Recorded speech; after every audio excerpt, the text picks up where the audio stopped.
knowledge and experience in most of the works that we prioritize here at SGC. She has been an effective leader nationally and locally in California on issues of homelessness, housing, equity, and more. So we're very, very delighted that you're joining this council at a time where we're prioritizing the importance of a lot of the issues that you've been working on for decades. So thank you for being part of this team. I would also like to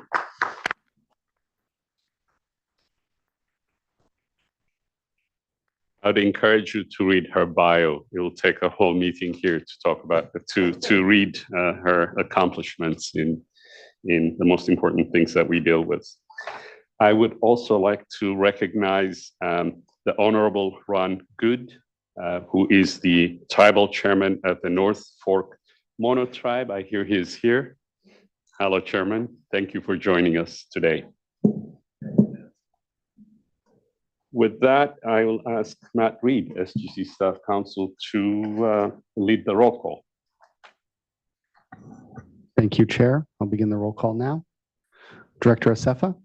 Here. Public Member Capretz? Here. Public Member Cardenas? Here. Secretary Garcia?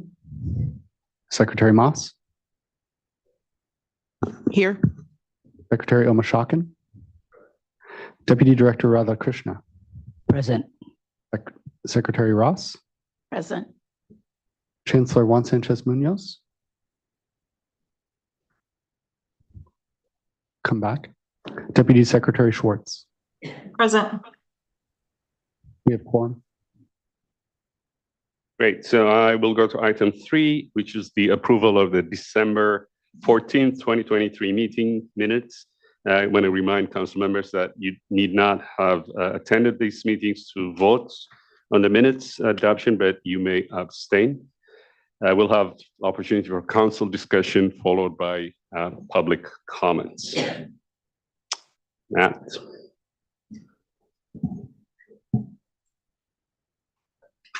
We have no public comments on this item. Great. Any questions, comments from council members on the minutes? If not, I would like a motion and a second to approve the December 14, 2023 minutes. So moved. I'll second. Ross, second. Do you need a roll call? We do. I'll take the roll call now. Director Acefa? Yes. Public Member Capretz? Yes. Public Member Cardenas? Yes. Secretary Garcia? Yes. Secretary Moss? I'll abstain. Secretary Omashakin? Yes. Deputy Director Radhakrishna? Yes. Secretary Ross? Yes. Chancellor Munoz? Deputy Secretary Schwartz? Yes. Motion passes. Great. So moving on to item 4, I would like to introduce Executive Director Lynn Bangkok Libert for the item 4, which is the director's report. And then following that, we'll have council discussion and public comments. Lynn? Thank you, Chair Acefa, and good afternoon, Council. I want to start by echoing the director's comments and welcoming Secretary Moss. We are so excited to have you joining this council and look forward to working with you in the months to come. Thank you for bringing all of your experience and your leadership to this council. We would also like to welcome EPA Deputy Secretary Sarah Isant, who is joining as the designee and key staff for the Environmental Protection Agency.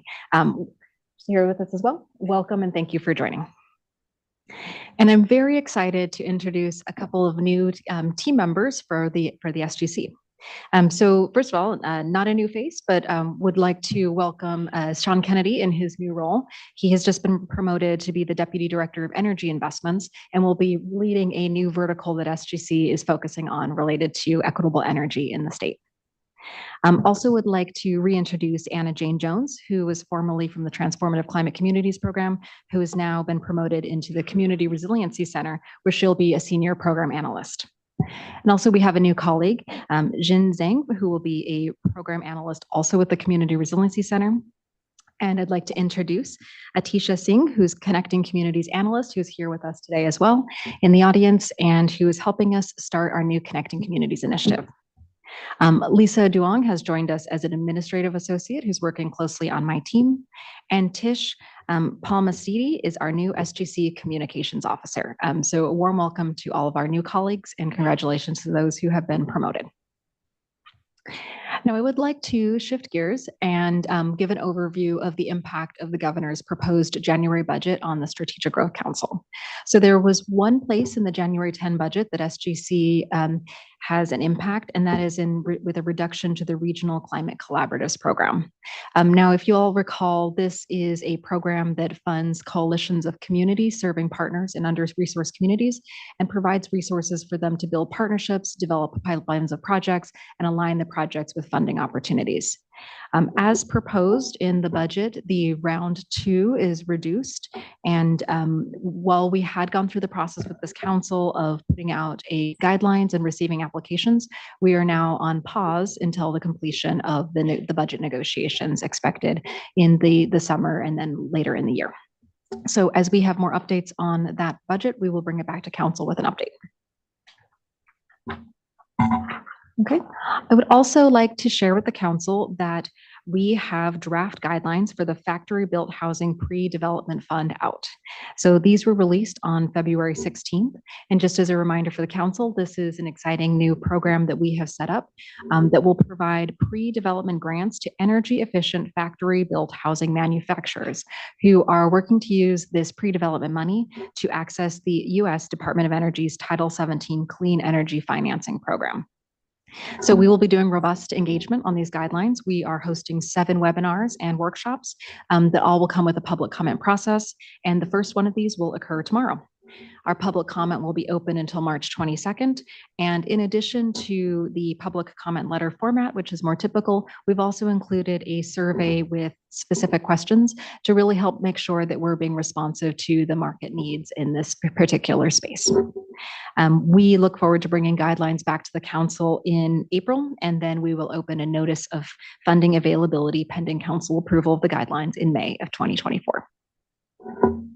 And finally, I did want to share that the State of Equity, which many of you remember as the Public Health Institute, is again hosting a learning cohort for the Capital Collaborative of Race and Equity. And this will again focus on building foundational capacity of state and California staff to advance racial equity within their work. This has been a partnership that has been longstanding. The State of Equity has been providing learning cohorts since 2018, and many of your departments and agencies have, of course, participated in this program. One of the new things that is being added is that individuals and teams can now sign up individually in addition to departmental cohorts, which gives more flexibility and access points for different individuals and teams throughout all of the state. So with this new process, the team has extended their enrollment period until April 30th, and we have the email address that up on the site if anybody is interested in learning more or understanding how their staff can participate in this important program. And with that, that's a conclusion of the executive director reports, and I will turn it back to you, Chair Safa. Great, thanks, Lynn.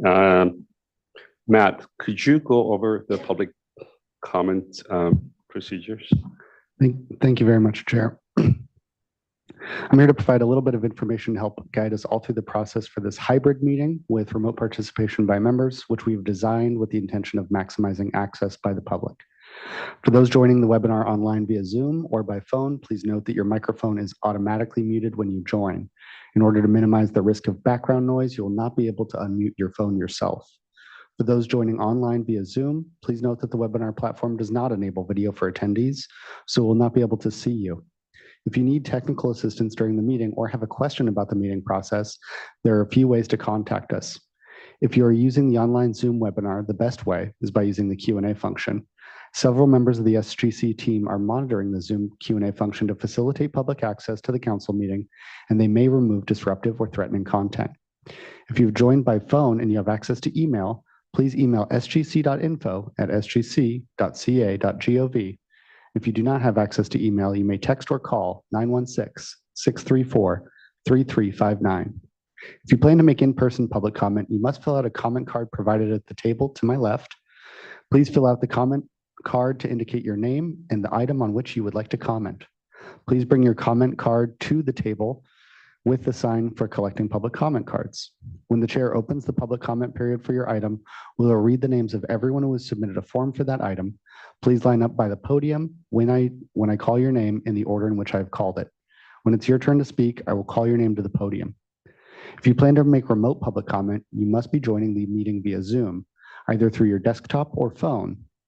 To make a public comment, visit sgc.ca.gov/meetings and complete the public comment form linked there.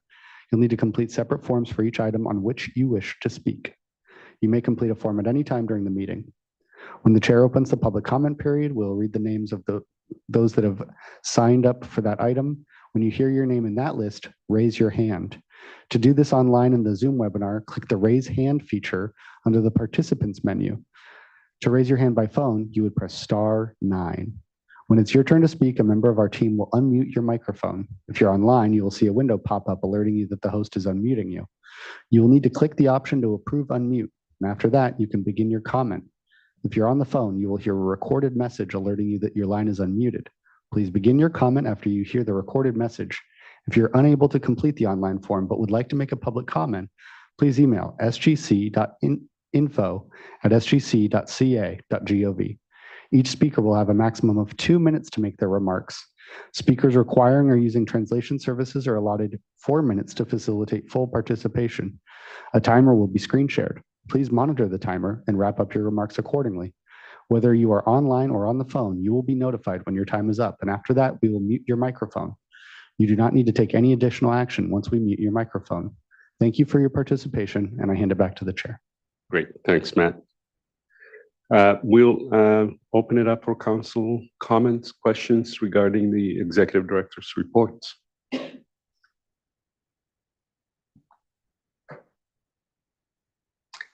I'll start. I am excited about the factory-built housing grant program kicking off.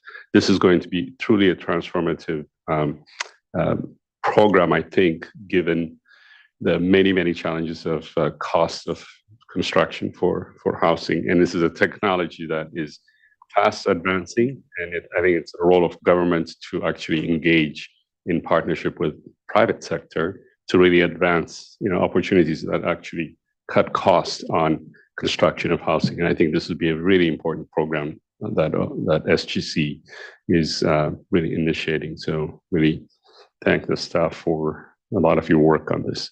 I think it's going to be truly transformative.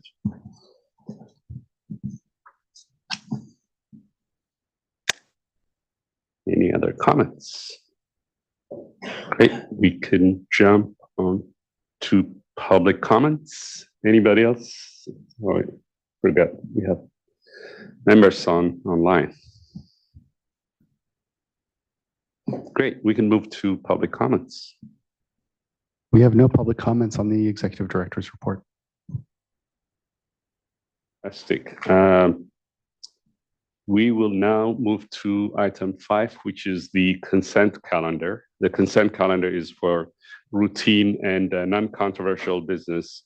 And now I'll ask again, Executive Director Lynn Bangkok-Libert to walk us through the consent calendar. Thank you, Chair. We have 2 items on today's consent calendar for council approval. The first is to approve the staff recommendation to award $1,030,000 in greenhouse gas reduction funds to fund the fee acquisition of 368 acres in Mariposa County by the North Folk Mono Tribe through Round 9 of the Sustainable Agricultural Lands Conservation Program. The second item on consent is for the staff recommendation to the council to appoint the nominee recommended by the Agricultural Land Equity Team, the California Department of Food and Agriculture Farm Equity Advisor, and the Governor's Office of Tribal Affairs staff for the nomination of Darlene Franco to serve on the California Agricultural Land Equity Task Force. If I may take a moment to just introduce Darlene, she has worked all of her life in Native communities, including directing statewide Native language revitalization programs, coaching Native youth sports teams, leading health and wellness cultural programs, providing cultural curriculum development, and teaching and practicing her tribe's culture and running ceremonies for her people. She is a member of the Wachumi tribe, whose ancestral homelands are located near what is today known as Visalia in Tulare County. Thank you. Great.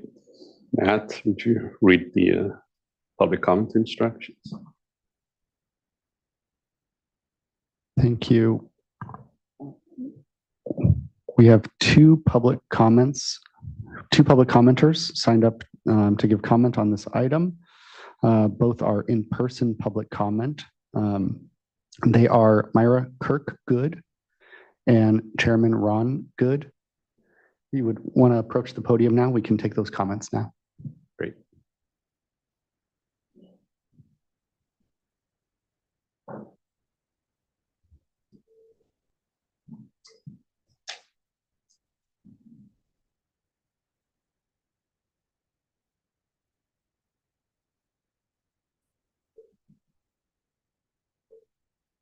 Good afternoon. Good afternoon. First of all, I want to throw my little approval in there for Darlene Franco because she is an excellent resource and has been doing great work all her life, and a close friend of mine, and a lot of good work down in the Central San Joaquin Valley. The other thing we're here for is to thank you for considering the grant application for our purchase or possible purchase of this property. And this is property that my wife is the administrator of, and her uncle was the owner since 1930s. We wish to preserve this property, and this is why we're here, in the state of taking care of it and creating this landscape that is accessible, especially to our Native elders, our Native basket makers, our medicine gatherers, our food sovereign folks who are able to come out on the landscape and have a place where they can drive around and not get shot at, not get yelled at, not be scared because they're stealing from someplace or they're not supposed to be on this state land or federal lands, or, somebody's dogs are going to come after them. These are the things that our people have been enduring for hundreds of years. Now we have this opportunity to have a land base where they can come and feel comfortable. We've invited a few of you in the past. We have a cultural burn that we just put on out there, and our Native elders and the children are out there gathering, cleaning sticks, laughing, listening to stories. For once, this is the activity that you hear and that you see, because this is culture being preserved and the sustainability of our culture. And that's really what it all comes back down to in terms of how we want to take care of this land. We turned in a letter of assurance to you to let you know that we're working with the family. The family are down there as well. The family have sent their regards that they hope this land is being able to be kept, in perpetuity, in the sense that we're able to take care of it. Her uncle was quite the scholar. He held about 2 or 3 different degrees, and yet he spent his life in Yosemite being a garbage collector, but he was a science major, math major. And so, he grew the plants, he took care of the plants. But the biggest thing for us was that he reached out to all the Native American people from Yosemite to Mariposa to Bootjack, Ahwahnee, Oakers, Bass Lake, North Fork, Auberry, Toll House, and Dunlap, Clovis, and said, come, got 400 acres here where you can harvest and get, sacks of berries or sticks or whatever you need to do. And when I met my wife and had the opportunity to go there and meet with him, this was, pretty early 1980s or so. And I was just started drooling, looking at all these wonderful places I could come and harvest. No, no, no, no, no, no, no. He said, and that belongs to this family and that family, and he named them all. And he said, I got a spot for you in the back. He said, you'll have plenty, don't worry. Because, that's how he had it set up. And that's what we do. This is where we're at, on this land base. We're not, looking to develop it. We don't want to develop it. And I myself am an archaeologist, been doing that for 1978. And so one of the things that we're doing is working with the University of Utah, University of Berkeley, the tribes, and trying to get them to, so that we can have this place recorded. It's a magnificent site of some 600 people may have lived there at one point in time. And the sites are just huge. And so, we plan to make sure that that's all being taken care of. And so this funding that what we're hoping to receive from you so that we can take care of this land and preserve this land is why we're here. Thank you very much. I don't usually like to talk on these things, but I've been going to this place since I was a kid, and it was always a privilege to be there. It's like going back in time because he never developed it much. And so I've always wanted to. When he died, I've been trying for several years now to find funding. Thought I had a couple of it, but it fell through. So if we can buy this place and put it in the tribe's name and preserve it, that's my main concern. I don't want it developed to houses or lots or anything like that. So thank you so much for considering it. And I'm not Indian, but I love the land and I love the rocks that are on there. So it's just a very special place. Thank you. That concludes public comment on this item. Great, so open it up to council discussion and or a motion and a second before. Yeah, for the consent calendar, Secretary Garcia. Thank you, Chairman. What an honor to have you here. And thank you for coming here to talk to us a little bit about the history for you, certainly. And I just want to recognize the staff and acknowledge that the last time that we talked about this issue and put a pin in it for this next meeting, we discussed some of the challenges that we had heard about, and I really want to appreciate the work that went into finding a way to develop a solution. And it sounds like we've reached that. I know that many of us came from a Tribal Nation Summit just on Monday, where we heard a lot of conversation around the complex history of the state and a history that we have to acknowledge and recognize with respect to the challenges on land access and access to traditional medicines and homeland. And I just want to appreciate the good work that went into making sure that access is provided here. And I feel comfortable, certainly, given some of the concerns that we had last time around moving this forward. And welcome any other comments from my fellow council members, but really just wanted to recognize the work that went into developing this approach, and really want to appreciate you being here, Chairman. Thank you. Thanks. Second that comment. I know Chancellor Munoz, I think you had your hand up. Are you able to hear me? I was planning to say something along the same lines, less eloquently than was just said. I also want to appreciate There was a desire to do something. There was an issue raised within the span of one meeting. The issue was resolved expediently, and we're moving forward. I mean, that's just the best possible solution. And so often organizations are accused of the delay for administrative purposes, et cetera, but we reached a resolution, assurances of access to, and are preparing to render the award. I think the staff, the speed and the sense of urgency, it deserves emphasis. And this is how we should act when it's possible. In this case, it was, and we did. So just the same acknowledgement as a moment ago.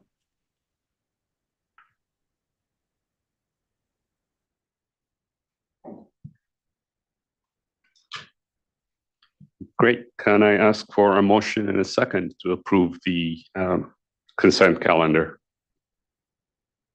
Mr. Chair, I'll move approval of that. Great. Moved by Secretary Ross. I'll second. Secretary Omashakin, beat you to that. No. He does it. Yeah, he does it very quietly. Yeah. Very good. I'll begin the, Motion and second.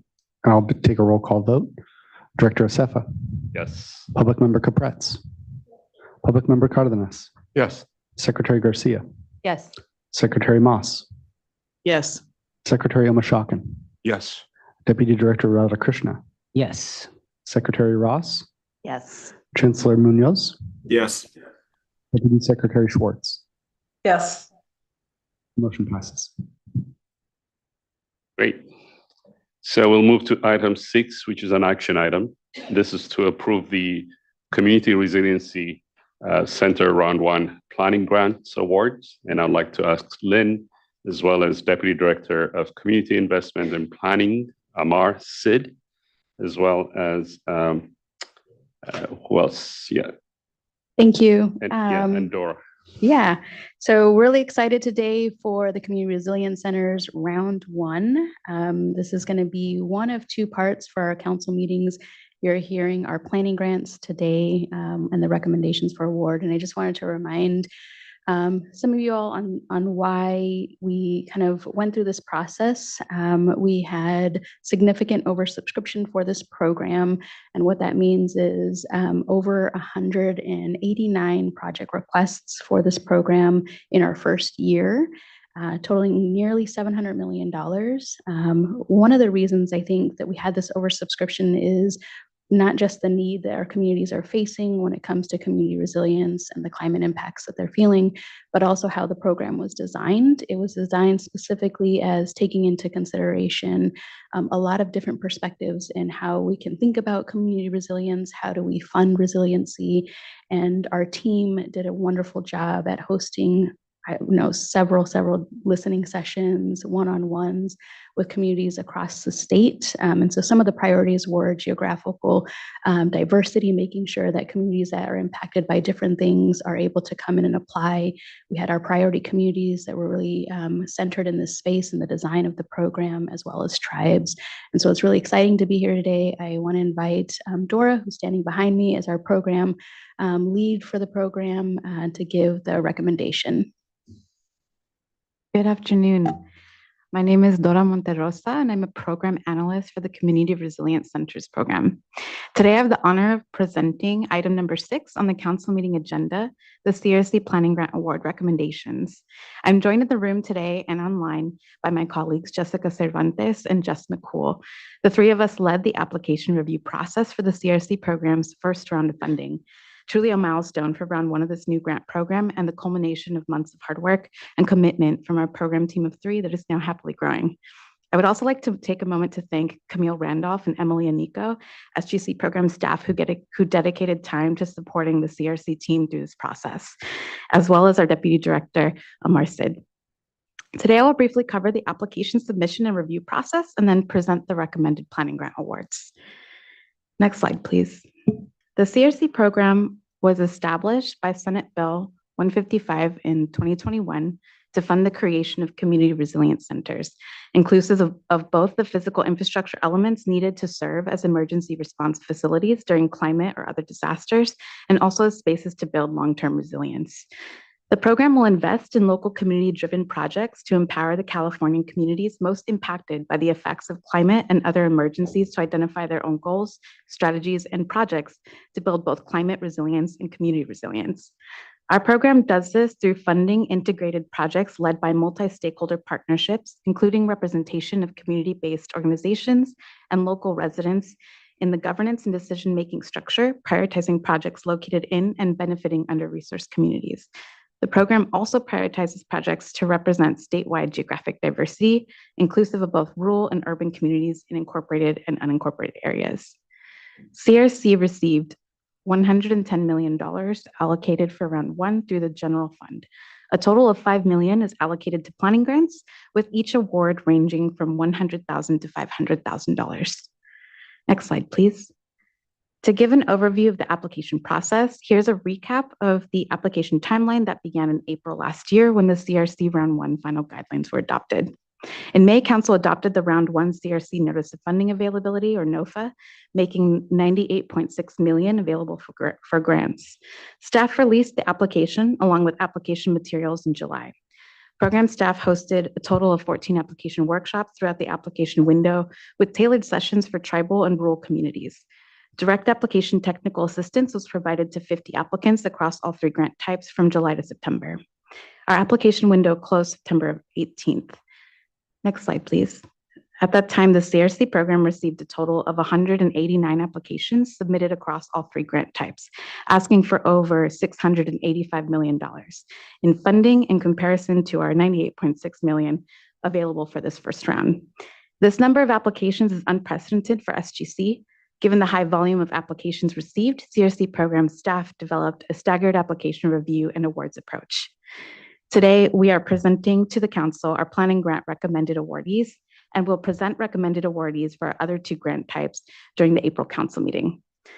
To hone in on planning grant application review and give a bit of background on scope, program staff received 87 planning grant applications, asking for a total of over $37 million, as compared to our $5 million available in funds for the planning grant.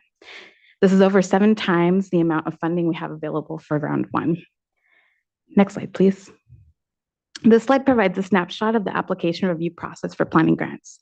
CRC staff reviewed all applications for completeness and to ensure threshold requirements were met based on the process outlined in our program guidelines. Staff also convened an interagency review panel to review and score applications out of 100 points. Following the review of applications, program staff facilitated a deliberation session with interagency reviewers. Next slide, please. Interagency review and deliberation produced 11 top scoring applicants. Due to the small point spread and requested funding amounts amongst the top scoring applicants, program staff are recommending a total of 11 awards today. One of our applicants requested less than $300,000, which we recommend awarding in full. 10 applicants requested $500,000 each. Program staff recommends splitting remaining funds and making equal awards of $470,813.69. This enables the program to maximize its impact across priority communities and expend the full $5 million available in round one. Program staff and our technical assistance provider will support awarded applicants to revise their proposals through a participatory process to match the reduced award amount based on project or plan conditions. Next slide, please. Pictured here, you will find a map of all proposed CRC facility sites identified in recommended awardee project proposals. This slide also contains our round one priorities and funding targets. While all communities in California are eligible to apply for the CRC program, statute directs the program to prioritize projects located in and benefiting under-resourced communities as defined by Health and Safety Code sections 39711 and 39713. The CRC program has identified tribal lands, rural communities, and unincorporated communities that meet the definition of an under-resourced community as additional priority communities for round one. All 11 planning grant proposals recommended for award today are located in and benefiting priority communities with the following breakdown. All are located in and benefiting AB 1550 designated low-income communities. 7 proposals are located in and benefiting SB 535 disadvantaged communities. 3 proposals are located in and benefiting unincorporated communities, and 4 projects are located in and benefiting rural communities. Our funding targets, in combination with the expansive eligibility, ensure that the program invests in a mixture of projects in terms of climate impacts, facility types, lead applicants, and geographic diversity spanning rural and urban communities, as well as tribal, incorporated, and unincorporated communities. To illustrate the program's commitment to statewide geographic diversity required by statute, the program commits to awarding at least 1 grant of any grant type to each Cal US Fire and Rescue Mutual Aid regions. Among our recommended planning grant awardees today, 5 of the 6 Cal OES Fire and Rescue Mutual Aid regions are represented. The CRC program also has a tribal funding target intended to prioritize a portion of funding for California Native American tribes, similar to a tribal set-aside. The program intends to fund a minimum of 5 qualifying tribally led proposals across all grant types. Next slide, please. 3 of the proposals recommended for award today are led by California Native American tribes and are represented on this table. Next slide. This table represents the other 9 awardees. In the following slides, I'll introduce the recommended planning grant recipients. They all represent collaborative and community engaged approaches to planning holistically for climate resilient infrastructure and community resilience activities. Next slide. There are 3 total proposals in Cal OES Mutual Aid Region 1 spanning Los Angeles, Ventura, and Orange counties.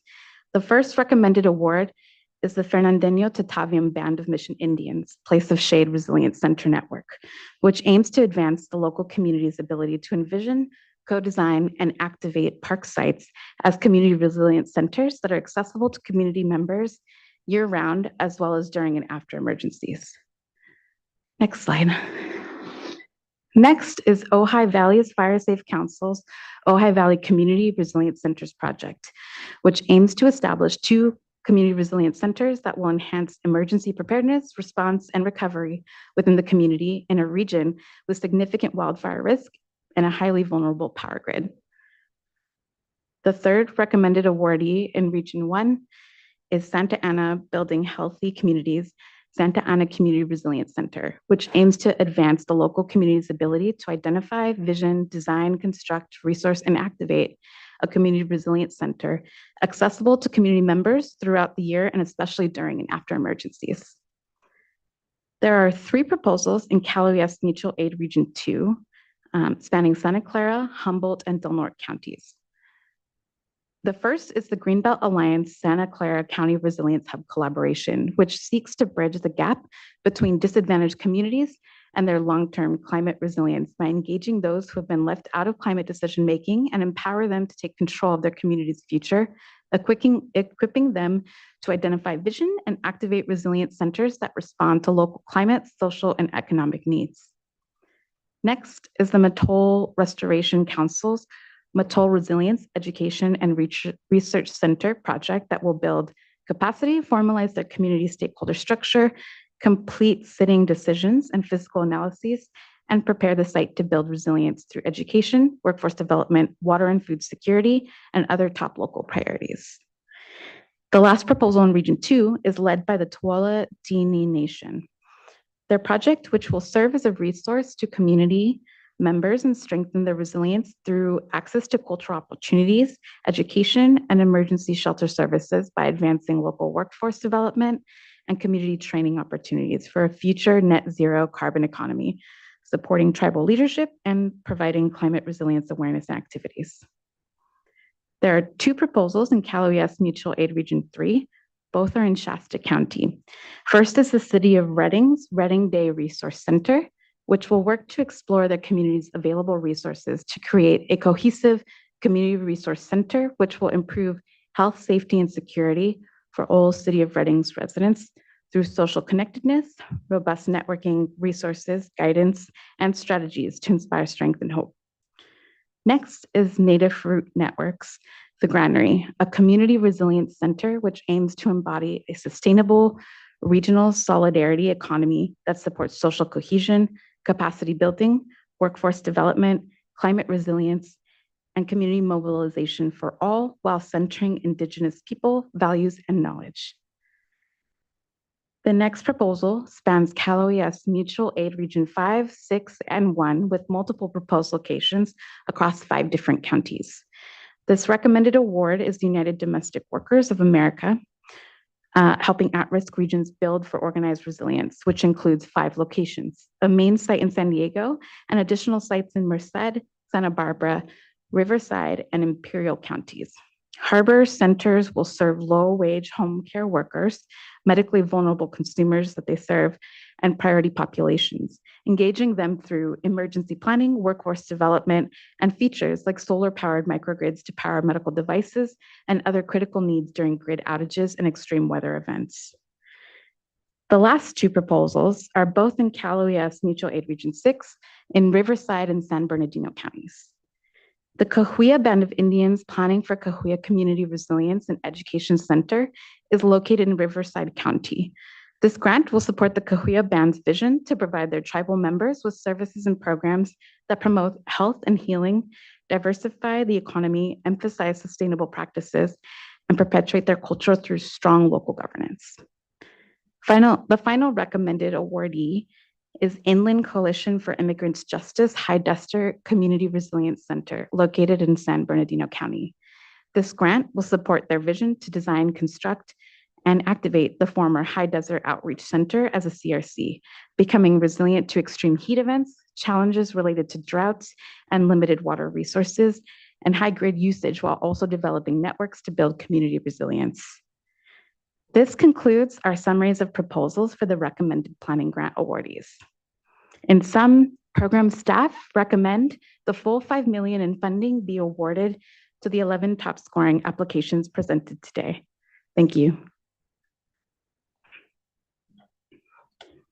Thanks, Dora. Matt, you want to provide a reminder on public comment? Public comments, and then we'll open it up to council discussion. Thank you. If the public would like to comment on this item, we'd ask that you grab a public comment card and submit it at the table, and or visit sgc.ca.gov/meetings and submit a card there. Thank you. Okay, back to you. Thanks. 2 things that stand out for me are, 1, how much need there is for this specific facility for community resilience centers. I think probably Secretary Ross knows this more than anybody else, that it is just a reminder in terms of the needs. And the second part is when we go through sort of developing or staff developing the criteria, for these programs, it seems straightforward to me. That process is pretty both complex, but as well kind of speculative in a way. We write the criteria, but we do it obviously part based on experience or what is on the ground. So what I mean by that is how, what happens on the ground informs the criteria, and what we sort of collect also does that. But what strikes me is when you look at the diversity of the programs, so the proposals, and the sort of the very localized issues it's trying to address, for me, it connects the criteria on one hand, and then, wow, the outcome and the proposal. And even beyond that, I think more exciting, in our work as we go and see completed projects, to me, that's what then brings everything together. So this content continuously improves, informs the process in this 2-way process. We in the government who sit, a bit removed from the ground where things happen, see it more in an abstract. The people who are actually making it happen on the ground and who know the challenges and the issues that they're trying to address, deal with it as straightforward in a meaningful way. It is so important to have that 2-way connection so that we continue to improve, and quite impressive in terms of the number of applications, the quality, the diversity, and staff's work to actually sort through that, and and then score and recommend. So I appreciate staff's work. it's to me, I continuously learn the importance of the work, about the importance of this work. Is that any comments, Councilmember Capretz, and then Secretary Ross? Thank you, Chair. And- And I definitely echo your comments and just congratulate staff for all your hard work in evaluating these proposals. This is an extraordinary group of winners, almost on the verge, on the edge. And I know I'm on repeat in saying this, but since my organization works in San Diego and Orange County, and this is where my heart is, thrilled that there are two proposals today that are potentially going to be receiving funding. And in particular, very excited that Orange County and Santa Ana in particular has been elevated. Again, I'll just keep repeating the stat that Orange County remains like a desert for climate investment. And partly it's because they don't apply. So this is not necessarily a fault of the state. It's just, they're a little, we're getting them there. So this is like a huge step forward, and very excited that they're recommended for funding. But Orange County is not just a desert in terms of climate investment, but they're the lowest county in all of California to receive any state investment. So again, this is hopefully top and bottom coming together and finally, getting action and getting movement and finally helping communities that need it. So I'm very pleased and excited about this. I know the community is excited. And so just want to thank you all so much and can't wait to vote. Thanks again. Secretary Ross, and then Secretary. Thank you, Moss. Mr. Chair. I'll try not to talk too much, but I really appreciate your comments. It is very easy, and we've been warned about this over and over by the governor, that one size does not fit all, but criteria does have to be established. And I think what we're really seeing, because of the great work at Strategic Growth Council in particular, Transformative Climate Communities, the Affordable Housing Sustainable Ag Land Program, this program, and then looking at other investments that we've been given the opportunity to implement in other agencies with one-time funding. I'm thinking specifically about what was the Community Economic Resiliency Fund, but now is California Jobs First, and thinking about all the ways that it really is proving there are ways to bring community together within their own community politics, but just the local society in general, and proving that if we want to be more unified in what our aspirations are for this great state, these are programs that are happening throughout the state to really show a different and better way of bringing people together. So we're using dollars from the top and criteria, but the flexibility that's being proven out by how communities come together for more sustainable long-term results, I think is like, we've been given this opportunity at this moment in time to be able to be a part of this. And I just want to congratulate everyone and the communities who have responded so robustly. And hopefully there's some big pots of federal dollars to help us through the next couple of years. Thank you. Thanks, Secretary Moss.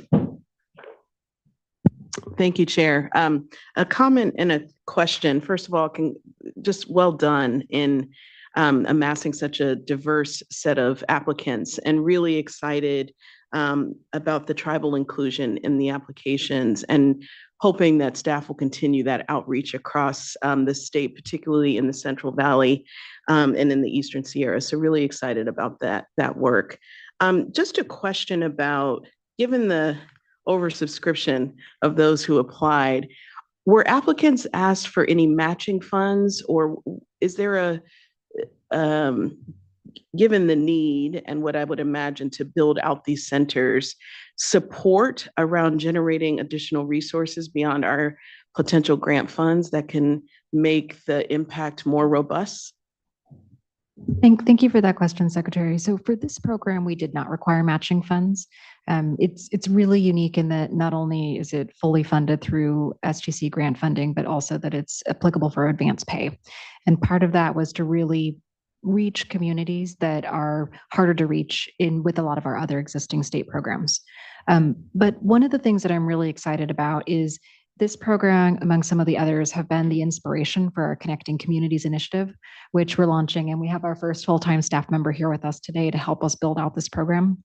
And what that is intending to do is to look across these applications to see the themes, to understand the need and the demand, and then to proactively find those federal dollars that then we can either bring in through the state apparatus and then work to allocate through existing programs, or where we can provide that direct technical assistance and support to then help triage applicants to the federal resources so that we can help meet this incredible demand that we're seeing across the state.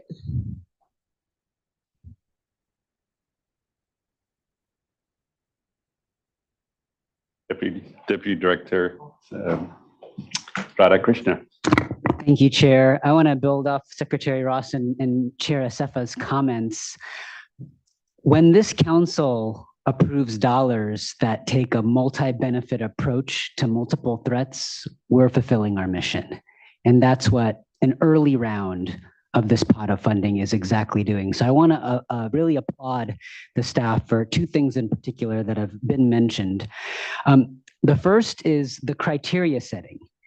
It's not enough to just have Senate Bill 535 or Assembly Bill 1550 to have a definition of a disadvantaged community. You took it next level to specify tribal, unincorporated, rural. That's an example of a California for all value with that targeted universalism approach. We want to lift all boats, but some more than others. And you got to be specific for those who have been left behind by naming them and carving out and setting aside. And you did that. And that's a real model for how state dollars should be spent. So congratulations on that.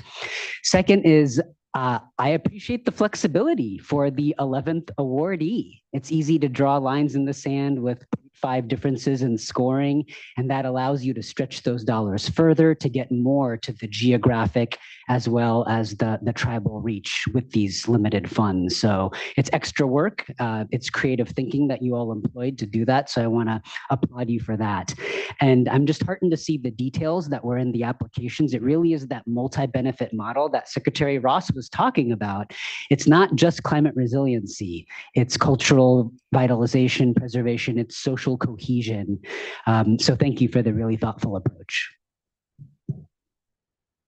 Can I add really quickly back to addressing Secretary Moss's comment or question, and following up on what Director Lynn von Kuchliebert said, was this program also create a structure for providing operating dollars, which is also really hard to come by within these types of funding structures. And so it's really exciting to see the planning grants that are going to be moving towards how to get those operating dollars. And I think as you'll see in our Deputy Director presentation later on our virtual power plants, how we're also kind of strategizing and connecting all of the opportunities that are going to be coming available with federal funds. Anyone else? Councilmember Cardenas. Mr. Chair, if I might just very quickly to acknowledge the speed and alacrity with which SGC staff in particular moved on this. I believe the authorizing legislation was only chaptered a couple of years ago, and already you're in a position to really make a difference. Given that you had to put in the guidelines, the infrastructure, do the outreach, it's really an impressive task. And given the challenges that we have in connection with climate action, mitigation, adaptation, resilience, time is really of the essence, and it's clear that the SGC staff really takes that to heart, and it shows in the results. So thank you guys very much. Secretary Garcia. Thank you.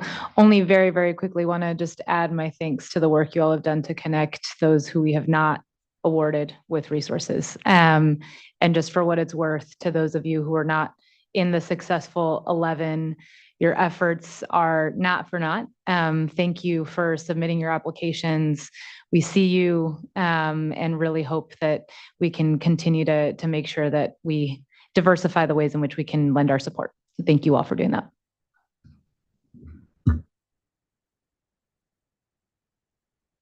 Great. Just one last question, and then I forgot. In terms of the total distribution, do you have offhand what percentage went to disadvantaged and tribal versus in terms of the total awards? If you don't have that number, I don't need it, but I know our target is what, 51%, or did I have that wrong? Yeah. Yeah, so this program also created a little bit more opportunity for how we define party communities. So not inherently stuck to AB 1550 criteria, but it does include that. So it did create that opportunity to have communities document their continued need. All of these 11 are in designated priority communities, and also have that overlay with AB 1550 criteria. Great, thanks. Do we have any public comments? We do. We have 6 in-person public comment and 5 virtual. Would you like to take public comment at this time? Let's say we're done with council. Do you need a motion and second beforehand? Yeah. Okay. And take public comment, and then we can come back for a motion in a second if you'd like. Great. We'll begin with in-person public comment first. I will begin the public comment period by reading the first 3 names that have signed up to comment on this item. If Christopher Danch, Miguel Luna, and Miki Ala Catalfano could approach the podium, please.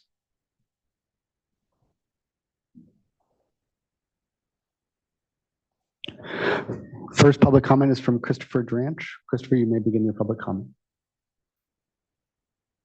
Hello, I'm Christopher Danch. I'm the Executive Director of the Ojai Valley Fire Safe Council. I have my Co-Executive Director, Callie O'Connor, behind me. We're very excited about this grant and thank the council for trusting us with this planning grant. I want to also applaud the state for its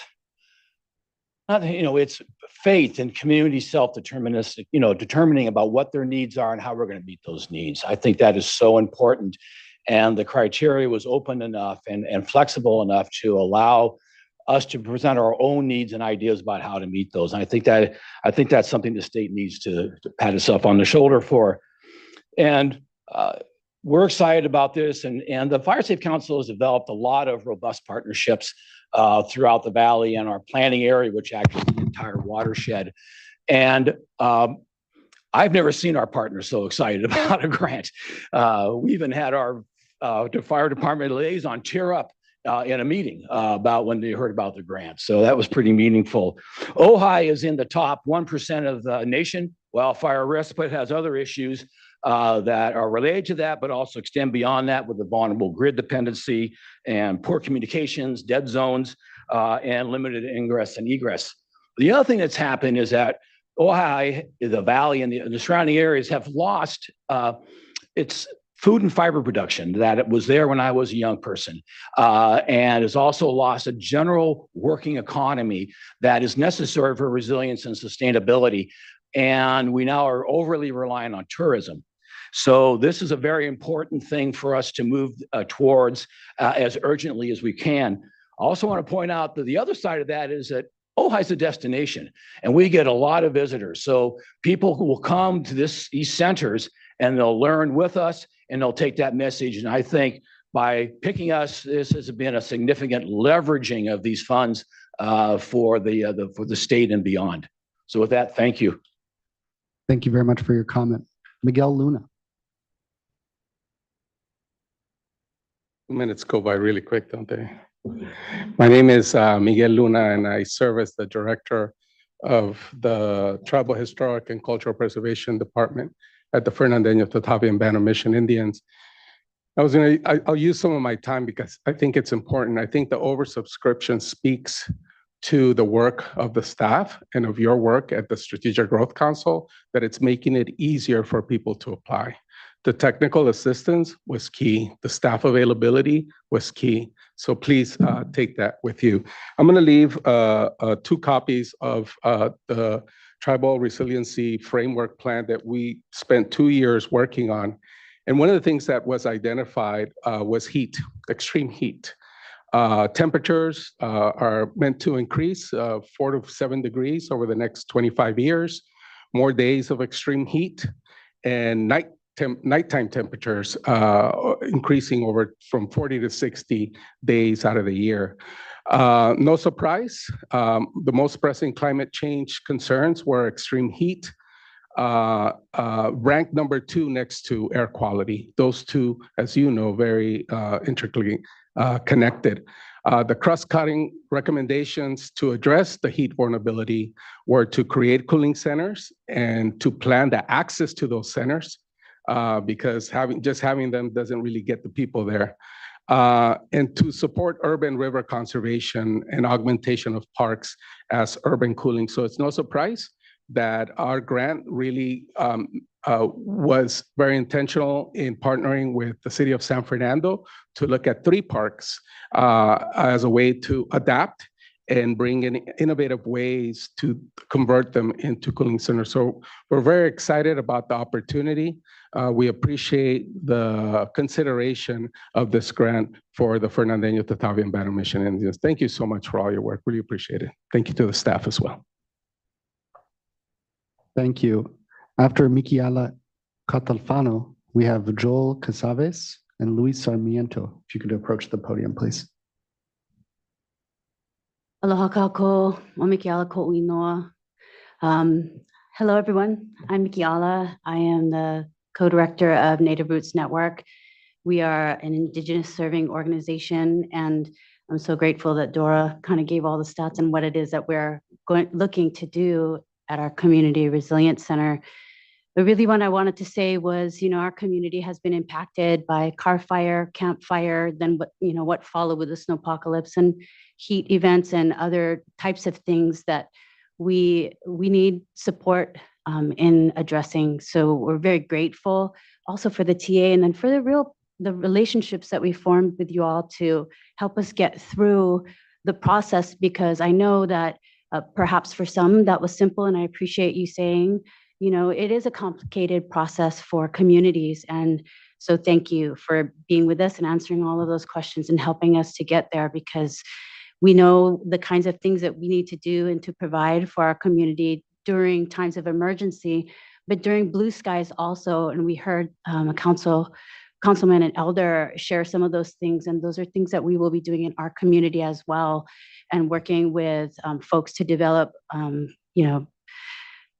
TEK programs, traditional ecological knowledge, land management. And this area has been impacted by the unratified treaties that have left Wintu people without land. And so this is, imperative to have that relationship, to act as the caretakers of that land, in addition to being able to serve an unincorporated community, poor community, when there are times of emergency and they need help too. So thank you so much for your consideration, and we appreciate this very much. Thank you. Our next public comment comes from Joel Casaves.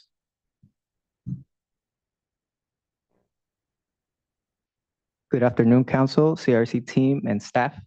On behalf of the Santa Ana Building of the Communities and the Santa Ana Community Resilience team, we'd like to thank the Council for your consideration of this award, and the CRC team for their vote of confidence and recommendation in the planning of a Community Resilience Center in the city of Santa Ana. Santa Ana, being the 4th most densely populated city in the nation, is disproportionately impacted by climate changes, access to green spaces, access to resources and housing, amongst many other things. This award would not only allow for the planning of a Community Resilience Center, but will also allow for community members to lead and guide the planning process, drawing from ancestral knowledge and practices regarding responsibility to the land, water, and place. It is our culture and practice that those most impacted guide and lead the work. Their experiences makes them experts on the matter. And it is our responsibility to elevate their voice and to ensure that their most immediate needs are met. So we thank you for this opportunity. Thank you. Our final in-person public comment on this item comes from Luis Sarmiento. Good afternoon. My name is Luis Sarmiento, and I'm also part of the Santa Ana team. I'm part of an organization called Thrive Santa Ana, our community land trust, which is also the result of over 15 years of community-driven planning work and community organizing in our communities of color in Santa Ana, who historically have been excluded, displaced, and exploited in so many ways. And our organizing has been a way of bringing that decision-making power back to our communities. And so we're honored to be part of this movement, bringing, community-driven climate resilience strategies. Those strategies have always existed in our communities, and it's very refreshing and beautiful to be in community with you all, an institution that is bringing those resources back to community hands. So thank you for this recommendation. And for our land trust, we have a question. Our organization is kind of bringing a little bit of the experience around some of the technical or like kind of pre-development functions of our project, some of the engineering studies. We could follow up with the CSG staff on this, but we're kind of wondering, in order to make the budget adjustments, kind of what we should prioritize in terms of some of those pre-development elements of our project. But thank you again, and thank you. Thank you. That concludes in-person public comment. We will begin with virtual public comment. When I read your name, if you could raise your hand in the Zoom function, our staff can unmute you. The first three virtual public commenters that we're going to hear from, if you could raise your hand in the chat when I read your names out. We're going to begin with Joanne Lowe, John Frederick, and Marty Estrada. Joanne, if you could raise your hand. Joanne, we'll begin your public comment.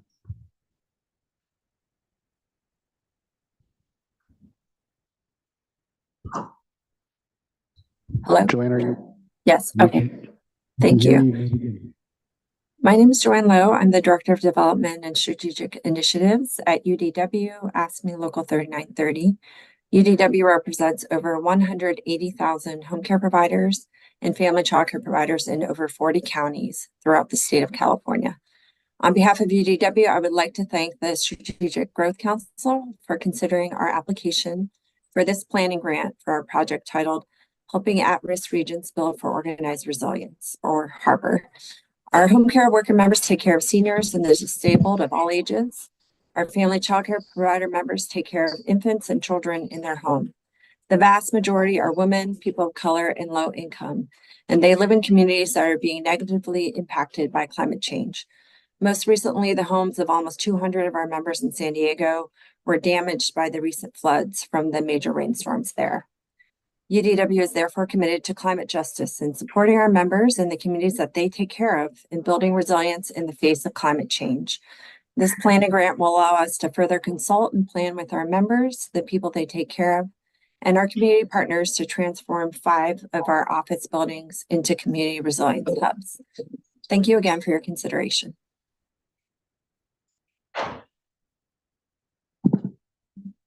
Thank you. John Friedrich. John, are you with us?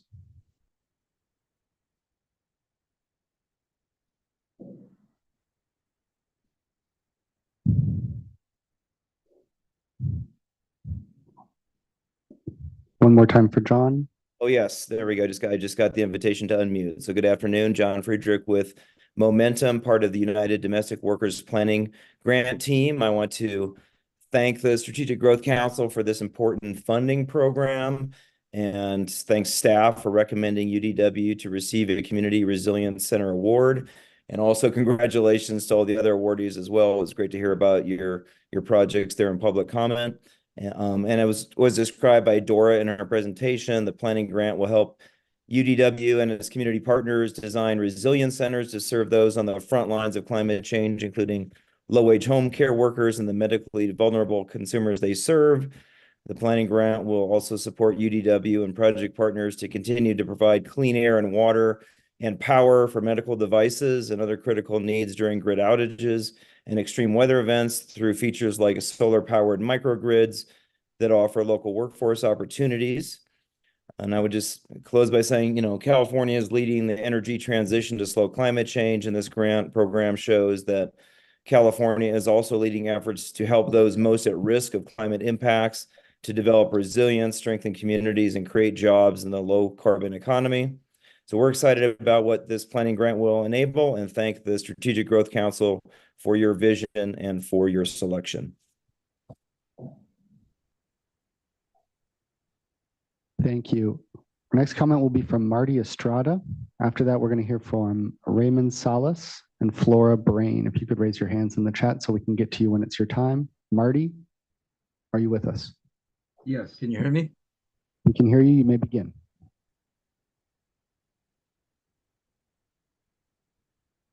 Hello, can you hear me?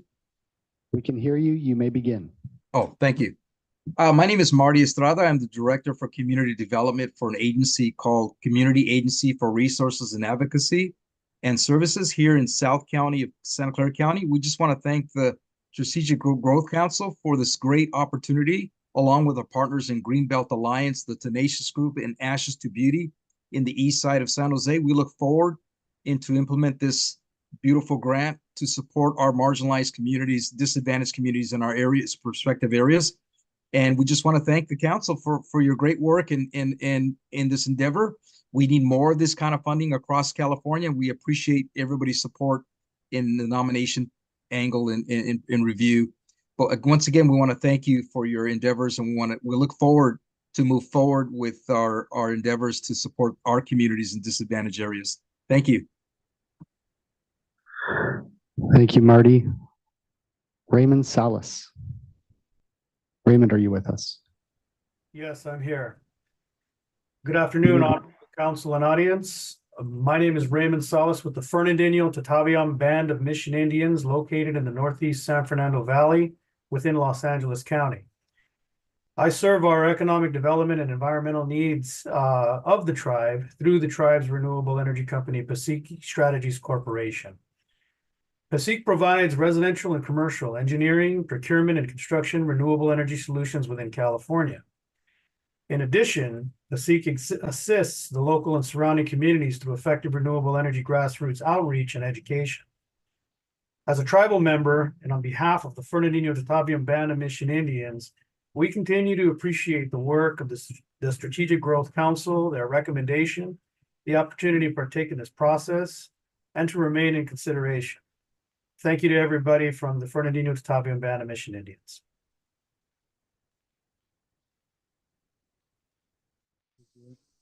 Thank you, Raymond. Flora Brain. Hello, I'm Flora Brain with the Mattole Restoration Council. Can you all hear me? Yes, I'll assume you can since the timer is going. On behalf of the Mattole Restoration Council and our co-applicant partners at the Bear River Band, the Mattole Valley Community Center, Mattole Unified School District, the Mattole Valley Resource Center, Petrolia Volunteer Fire Department, and Cal Poly Humboldt, we would like to offer our sincere gratitude for your consideration of our proposal. The Mattole Resilience Education and Research Center will be a unique community resilience center in that it will be a land-based center for research, education, workforce development, and other local priorities in an extremely rural, unincorporated community. The Mattole River watershed has long been known as a place where watershed restoration groups have been on the cutting edge for 40 years. What we have realized recently is that we need to focus on restoring relationships, and our Community Resilience Center will do just that. Our area has experienced extreme economic decline to the point of near catastrophe in recent years. And we seek to build the Resilience Center that will recreate opportunities for sustainable, climate smart workforce development and research that holds up our incredibly biologically diverse and culturally rich community.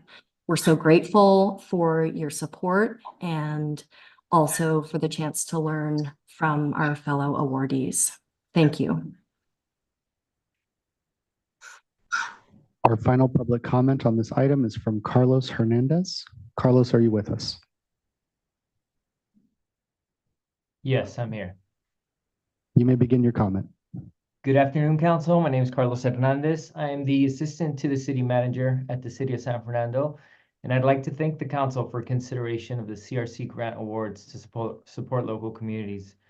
The City of San Fernando has been working with the Fernandino Tataviam Band of Mission Indians for several years on key initiatives, including the stewardship and management of Rudy Ortega Senior Park, a youth diversion cultural program named Puku that operates from one of our parks.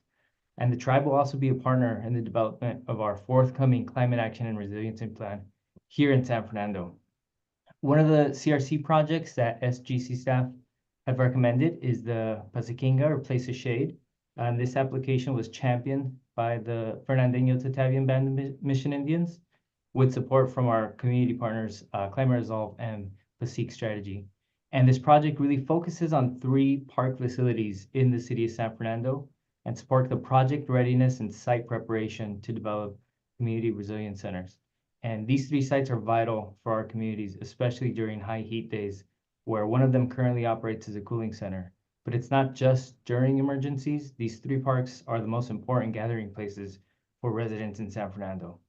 So with that, the City of San Fernando is fully supportive of this effort, and we will commit to working with the Fernandino Tataviam Band of Mission Indians, Climate Resolve, and Pasique Strategies to create resiliency centers in San Fernando. Again, I'd like to thank the SGC staff for their hard work and the council for consideration of the awards. Thank you. Thank you. That concludes public comment on this item. Great. Thank you for the public for your comments. I will now ask for a motion and a second to approve the staff's recommendation. And then we could have discussion. So as well. moved. Second. Motion by Secretary Moss and second by Councilmember Carpets. Move to a roll call.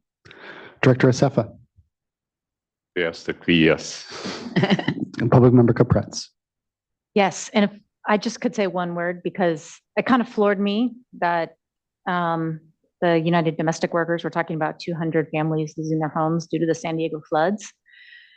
And I just wanted to kind of just remind everybody that this was a, I mean, disaster is not the right word. It is beyond belief. If you actually go down there and look at it, it's like Hurricane Katrina hit San Diego. And I just want to remind everybody that San Diego has, obviously we knew we were vulnerable as a region, but we have become ground zero for so many climate catastrophes. You talk about the border sewage crisis, you talk about the collapsing coastline, right? The Amtrak is not even in service. The landslides are nonstop. And there's plenty of vulnerable communities who live in the coastal areas in San Diego, next to the port and the shipyards and the Navy. And then now you have these floods that come through. So I think we're just shell-shocked a little bit as a community about how to respond. And it obviously is highlighting how unprepared we all are. I loved hearing the comments about how, in addition to everything else you all have elevated about the value of these grants, but I think the relationship building amongst different stakeholders is probably going to be the most long-lasting benefit of these grants, because there are different sectors and communities coming together, you know, in a way that they never have before. But I just wanted to kind of just center that the floods were an unmitigated disaster, and it's ongoing, and people are living in hotels, and these are kids and families and obviously workers, but we were not prepared, and we don't even know still yet how to rectify the situation. So I just kind of want to put that out there, because and I'm grateful to United Domestic Workers for reminding us all about, you know, all the climate realities that we're experiencing on it. I know it's happening across the state, but you know, this is recent and it is kind of front and center for those of us in Southern California. So thank you. Thanks for providing that reality and context, and the trauma from that is going to continue for years and years. It's not going to be over just because the infrastructure is done. But again, a reminder of the importance of the work that we do here. We have an aye vote from the director and Public Member Capretz. Yes. Sorry. Very good. Public Member Cardenas. Yes. Secretary Garcia. Yes. Secretary Moss. Yes. Secretary Omashakin. Yes. Deputy Director Radhakrishna. Yes. Secretary Ross. Yes. Chancellor Munoz. Aye. Deputy Secretary Schwartz. A very enthusiastic yes. Motion passes.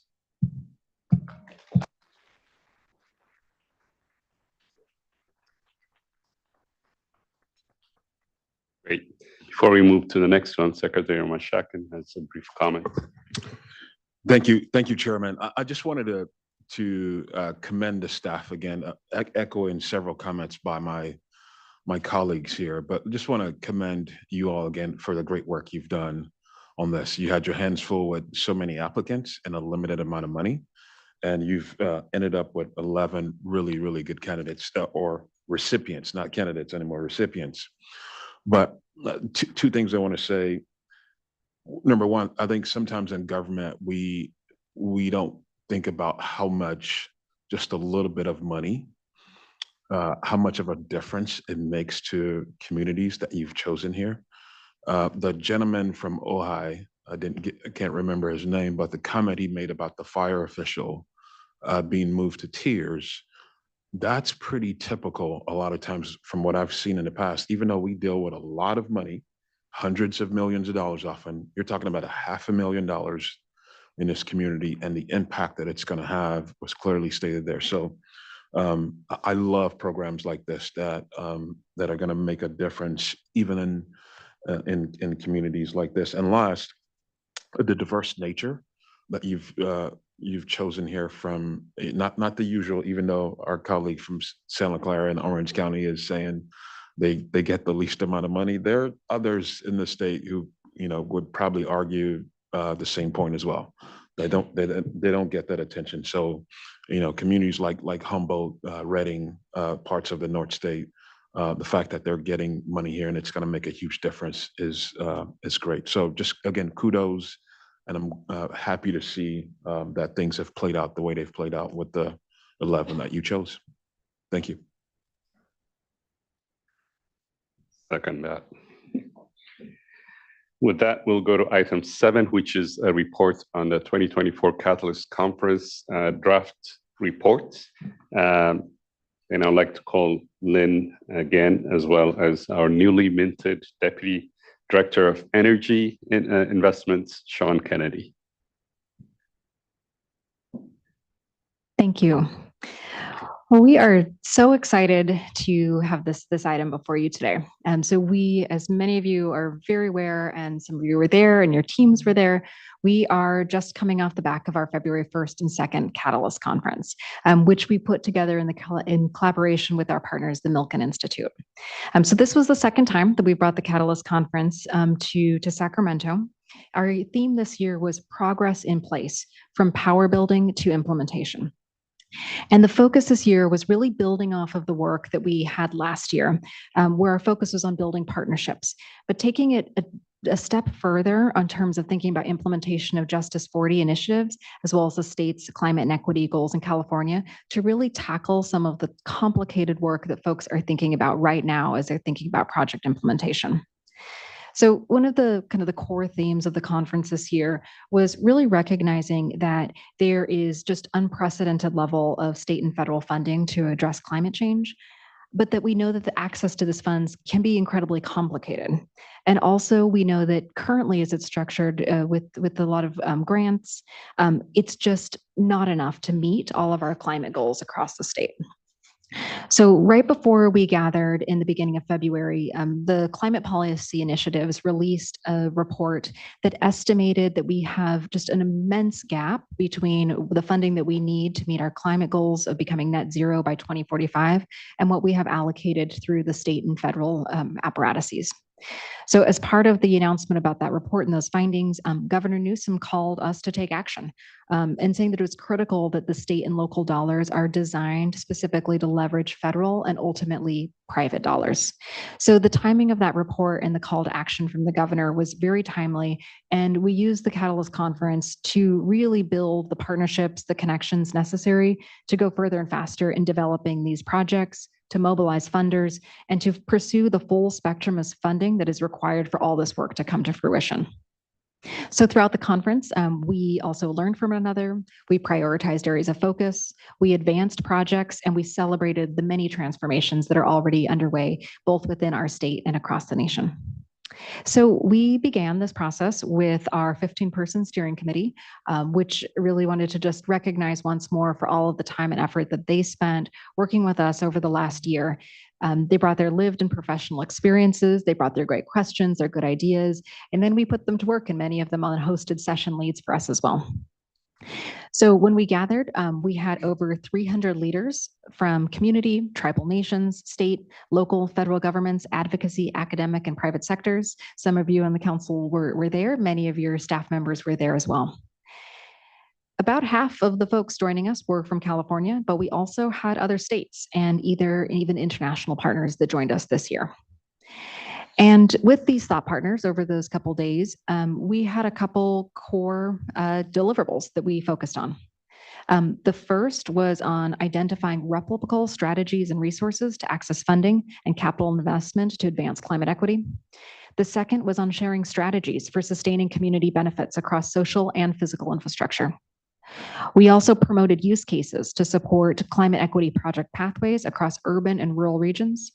And finally, we had an emphasis on expanding networks to support youth and tribes to advance climate equity within the current and funding future landscape. Now, in the run-up to the conference, just a couple days prior, we also released and introduced SGC's three new catalyst models. And so this is part of a robust toolkit that we have been making available to state departments and programs to further equitable climate investments. And so I would welcome you to visit our website to view these three models and take a look. But they include iterative and inclusive program design, collaborative governance, and multi-benefit projects.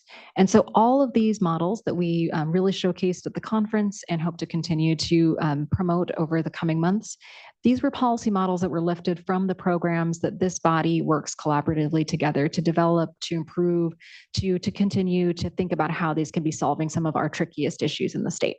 So please join us with viewing them on the website, use them, ask any questions. We would love to be able to show how those can support any of the work that you are doing in your departments. Now, I think the next slide, please. Great, thanks. So just before I hand it over to Sean to really delve into what we heard, wanted to just kind of set the tone a little bit on how we organize the time. So really based off of our conversations with the external steering committee, as well as our own internal steering committee and conversations with the key staff from your agencies, we wanted to really first start by meeting people very much where they're at. We know that project implementation right now is critical, that it's where a lot of headspace is, it's where a lot of bandwidth is, and we wanted to start there first. So the first day, we really had a tactical focus, prioritizing the solutions, the tools, the strategies, the resources that are available right now, many of which have been developed over the last year as a follow-up from last year's conference. So how can you move projects forward right now in the time frame that we're working in? But then the second day, we really wanted to think about what next. And so we focused on sustaining community benefits, really asking for folks to come together to think about what can we be doing right now with the projects, the resources, the policy solutions to be able to institutionalize some of the structural improvements that we're seeing now with the way that the Justice 40 initiative is calling on us to think, with the way that Governor Newsom's executive order on equity and climate action are also pushing through our various projects. Thinking about what can we do now? Well, we have the money, the resources, and the political capital to institutionalize those practices.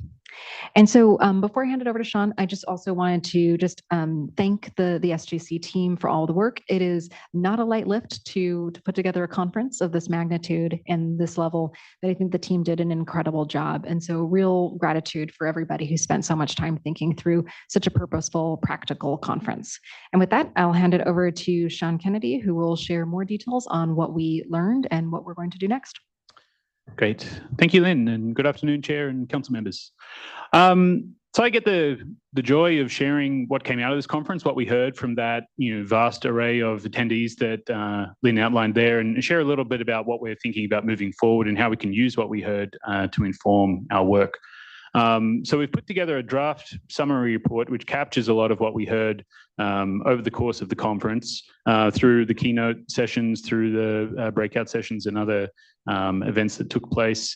So the purpose of this is to, one, summarize that content, but help to organize it a little more, where captured a lot of resources that came through in the sessions, which we've summarized in that report and provide links that are all now contained on the SGC website as well.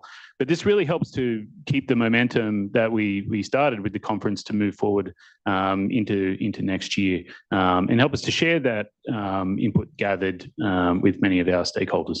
So the summary report is organized around 4 themes, which I'll talk more about in a moment. For each of those themes, we focus, one, on what we heard that's working currently, and also the remaining barriers and challenges that were addressed. But I would encourage you to think of each of those as opportunities. There are opportunities there to, one, do more of what is currently working, but also opportunities there to seek to address some of these barriers. So as we move to the next slide, we'll walk through that. So for the first theme around tribal access and investment, and again, what is reflected here is what we heard from that. And it may not be some of it particularly new to some of you. They're things that we've heard many times before. But I think what is most moving here is that breadth of attendees that we had. We're not just hearing this from the same folks. We're hearing this from a wide variety of entities and individuals from across the state. So one theme that loud and clear with it, state-supported capacity building really does pave the way for expanded funding opportunities, which we heard that today. We heard examples from our own Regional Climate Collaboratives program, for example, the success that's had there. We heard from an entity, Indigenized Energy, about their efforts to support tribal energy sovereignty as a really innovative way to combine tribal energy and economic development goals. That is work that they are pursuing currently outside of California, but has potential to take hold here as well. We also heard the success of a lot of the COVID-19 era emergency funding that was quite innovative in its deployment and does demonstrate what we can do when we really need to get to work. In terms of barriers and challenges, technical assistance is great, but particularly in a tribal context, there is a need for some more culturally informed TA, and often tribes wanting to be doing the TA themselves. They are their own experts, and we need to understand that. Relatedly, need to affirm and respect tribal sovereignty, and also greater engagement when it comes specifically to government relations concerning tribal leadership. And I have noted there the page numbers for anyone interested in following along at home. Next slide, please. In terms of project and community readiness, we heard again that state support for capacity building and technical assistance works. We also saw a growing number of different forms of networks, knowledge sharing, and collaborative governance structures that are helping many of our grant partners work together to access state funding and also share the good work that they're doing. So there's a thriving ecosystem out there of a lot of good work, and it's great to see that all coming together. In terms of barriers and challenges, we heard again about the complexity of application processes.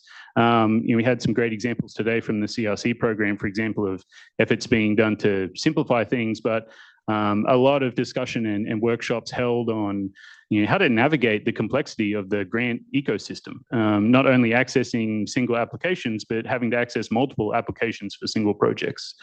And related to that, there is capacity that's required in order to do that work. And we see that there are these persistent capacity gaps that are creating that uneven playing field when it comes to the ability to access the opportunities in the first place. Next slide, please.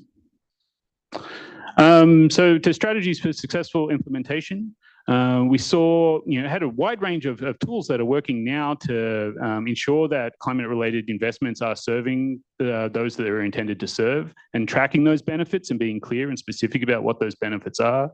How to analyze and shift power structures to understand what points of intervention exist to improve the way that funds are designed and deployed, and also improving accountability. We had models that help to really center again, benefits, when we're doing projects in communities, that is communities that ultimately retain the bulk of those benefits, rather than operating on an extractive model where you may have private investment flowing into a community, then reaping the bulk of those benefits, even though they're leaving the project behind. So innovative models there. And also we heard from a lot of our state partners. We had a tabling session with many state agencies represented, sharing the work that they are doing, the non-financial work, in order to improve access to state funding opportunities.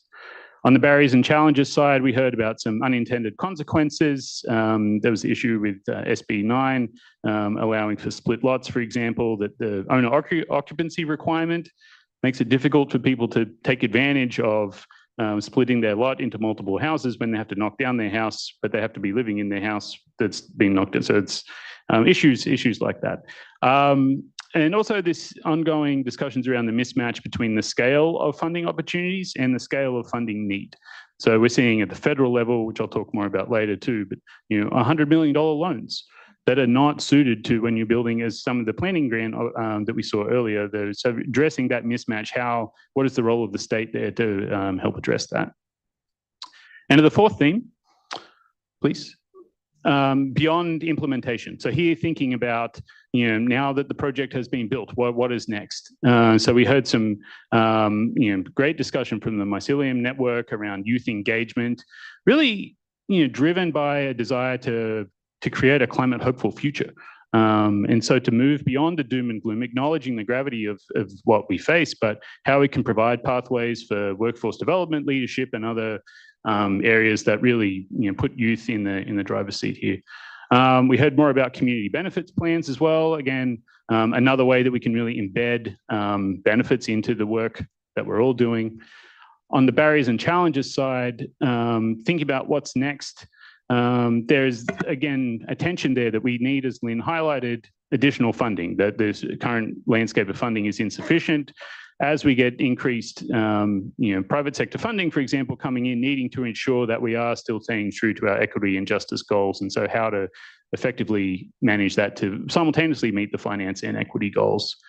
And again, back to the tribal access piece too, still a call for a need for more nuanced and better informed tribal consultation across the board. Obviously done in some cases better than others, but that was something that was highlighted. So moving to the next slide, please. So next steps, in addition to what we heard at the close of the conference, we heard from many of our partners introducing their own commitments for the coming year, total of 15 additional solutions, which are again all contained at the conclusion of the summary report. So exciting to see that it's not only SGC doing this work, it's never only been SGC doing this work, but to really hear from a lot of our partners about the exciting work they're doing. So we will be finalizing the summary papers using this document as a tool to share a lot of those resources gathered. And I really, really encourage you, if you don't read anything else in the summary report, to please read the poem written by Paula Marie Yuli, the youth poet from Rancho Cordova, an incredibly inspiring individual, just phenomenal human. And she closed us out at the conference with an incredibly moving poem. Reading it is not going to be the same as seeing it in person, but please read that. So, and with that, looking forward to 2025. So I think we have a couple of questions for you. So of what I've discussed here today, again, thinking about those, the what's working and the barriers and challenges, which of these opportunities today would your agency or entity be most interested in exploring over the next 12 months? And secondly, what kind of support from SGC or the council would help facilitate the advancement of topics that you're interested in? So with that, I'll turn it to Matt for public comment. Thank you. A reminder on public comment for those that wish to comment virtually, if you could go to sgc.ca.gov/meetings. You can sign up to comment on this item there. Otherwise, if you're in person, you can grab a public comment card and fill it out and drop it off with the team at the table. Thank you. Great, thanks for that presentation and overview. I think the Catalyst Conference was great, to participate and see sort of the core value of that in terms of connecting the dots with partnerships and the diversity of the institutions and people there. Just opening it up to council comments. Councilmember Carpets. Sean, this is an incredible document. I've just been devouring it, and I've forwarded it to 10 people already. Truly, for people like me who are on the ground in the community, like this is incredible resource. So I don't know how we get this out, but we got to get this out. Really, truly, it summarizes almost everything y'all are doing that all the communities want to know. And I know there's, like you said, there's a growing group of community areas that are, becoming more and more aware of just what the state, and also let me just comment that the state is really doing an extraordinary job. Y'all should be really proud. Do you know of any other state doing anything like this? I mean, really and truly, this is groundbreaking, and you should all be commended. Really, it's incredible. But but we miss things right on the ground. Like I didn't know half of this stuff, and here I am. I'm on this dais, and I still don't know half of the programs that you are connected to. So We don't either. oh yeah, well that's fair. You could, the cabinet members. That's you. Yeah, you all have a really challenging and incredible job. But yeah, I just want to say, like, it was so easy to understand, so clear. I just learned so much reading it. And like I said, I've already forwarded it to like 10 different people and elected officials. And I'm like, this is what we got to do. This is, we need to learn more. So I don't know I don't know how we get it out there. I'm gonna do everything with Southern California, but I commend you for summarizing, amalgamating all these different, and it might just not be Sean. Sorry if there's multiple staffers who are working on this, I'm sure, but it's really good stuff. Really good stuff. And so anyhow, I'm just saying CBOs would kill for this document. So whatever we can do to think of creative ways to get it out, kudos. This is gonna be my new Bible. Thank you so much. And to clarify, this definitely a team effort. We Yeah, had, I'm you sure. know, So thank you. I get to sit up here and present it, but it's not solely my work. So Really, but I appreciate that. And yeah. we welcome suggestions for getting it out too, and we'll certainly that is the plan. Okay, and then we think about that because there are some California listservs of, and this is mostly just in environmental groups, but that's a start. So anyhow, it's truly just an encyclopedia of opportunities, and just the private, how much the private sector is getting involved. I don't know where to begin with how much is in here. So it should make communities throughout California feel hopeful, because there's a lot of people working on this that we just don't know about. We didn't know about until I read this, or I didn't know. So anyhow, just kudos. Deputy Secretary Schwartz, then Secretary Ross. I just want to echo and align myself with my colleagues' comments. I thought this was really fantastic, and the conference itself was really wonderful. It was absolutely so well thought out, and I really learned a lot. So I wanted to thank you for that. But this document is incredibly helpful.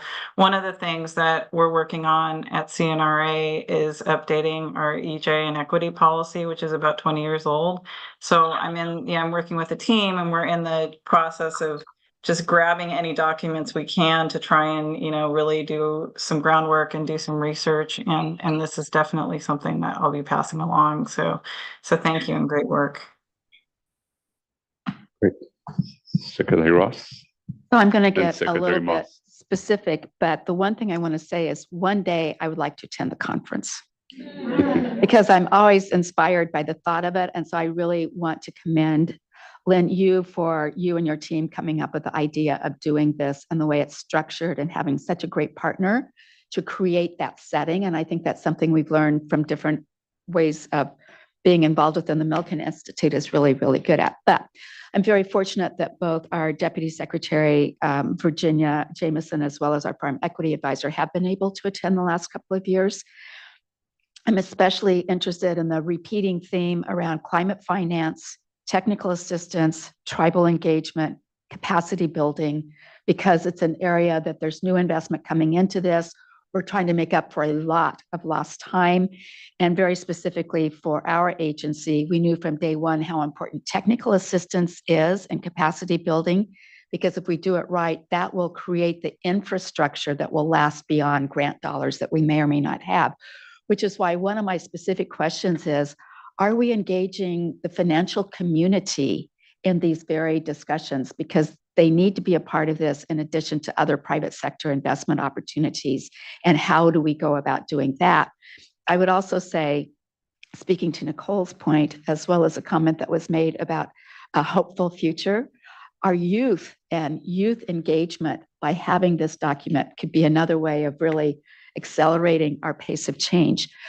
For us in particular, we are very honest and leaning into, we have tried to create more opportunities for tribal engagement, but agriculture in this state is cultivated agriculture, and just the terms of art that we use are one of the things that we've recognized of why is it important to think about the words and how we're characterizing things within our farm to school grants, for example, because we know the need is there. So being able to be inclusive about river to school, ocean to school, and forest to school are perfect examples that may seem obvious to many other people, but we don't have that kind of depth of expertise. So thinking about that. We're also going through a process of evaluating our tribal engagement, and we will have a report that will be available for the public from an agricultural perspective by June of this year. So those are the very specific things that I wanted to be able to highlight. But I do think as we think about societal, community, public and private sector working together on this is a great roadmap. And I would love to see, I want to see more bankers and community banks involved in this conversation. Thank you. Secretary Moss. Amen, Secretary Ross. First of all, thank you for putting on this conference. It's oftentimes when this, of course, happened before my tenure, and you hear about conferences and then you're like, oh, I wasn't able to go, but I feel like I went. So thank you. And I know that folks on the BCSH team were able to attend and are really excited to continue the work with you all. And I also appreciate that there was critical feedback about what worked and what didn't work or what you can improve on. So I really appreciate that. It's super thoughtful, both in how you plan for conferences beyond this one, but also taking the feedback in real time and figuring out how to create a more robust opportunities for communities to engage. And one of the areas that I'm excited about is the tribal capacity building pilot. I think that's a place of opportunity for us.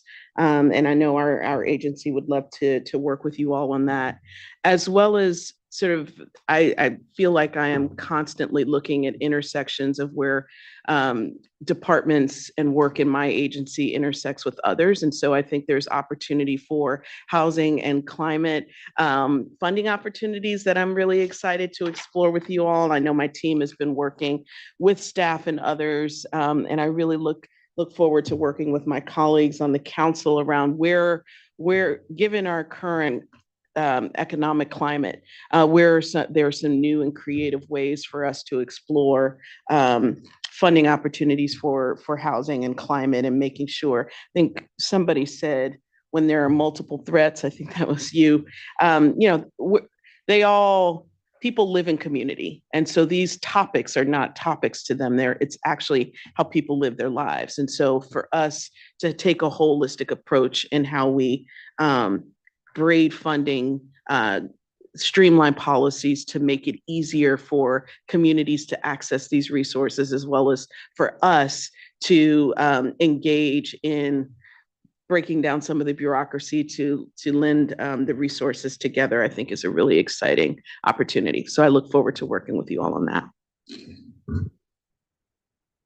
Great. Anyone, can you put up the questions to council, the slide with questions?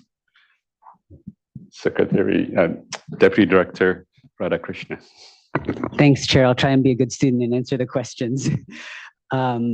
There's three things that Health and Human Services Agency would like to benefit from more with the council's leadership on.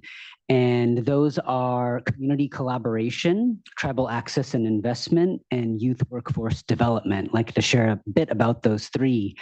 So our agency is embarking on its equity strategic plan, and community collaboration is a big part of that. And we have a lot to learn. We have big initiatives, 15,000 community health workers and promotoras, and we want to get engagement right. And we want to see what are those road tested approaches that this council can support that get us closer towards getting towards that decision making. It was our Santa Ana hermanos in the back that said the most impacted should be the ones guiding and leading the work. And it's hard sometimes for government to be able to share power and make that happen. So the more toolkits and examples about how this council across our agencies can show that in reality would really help us towards that beyond implementation community collaboration goal. Specifically, we're pleased that your Health and All Policies Task Force is exploring ways to pay community advisors for their expertise, and we're trying to do that with some of our advisory groups within our agency as well.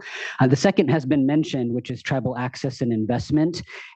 Including specifically finding ways to eliminate the requirement for tribes to sign the waiver of sovereign immunity to participate in state grants for more inclusion. So we're looking forward to the council's leadership on that item. And then lastly, workforce development for youth. I was one of those critical voices 2 years ago at the conference that there was an absence of youth voice, and you really turned that around this year by bringing it in, not just from 10 youth serving organizations participating, but from the poetry and many other ways as well. And we have a youth mental health crisis that's exacerbated by the climate crisis, and youth leadership is the light for the future. So I really think that supporting and empowering those youth to be the leaders at the decision-making table, to join government at the local and state level is really important. We need them and their perspectives. And I think this council can do a lot to help us develop and empower youth more. So thanks so much. Great report. Great.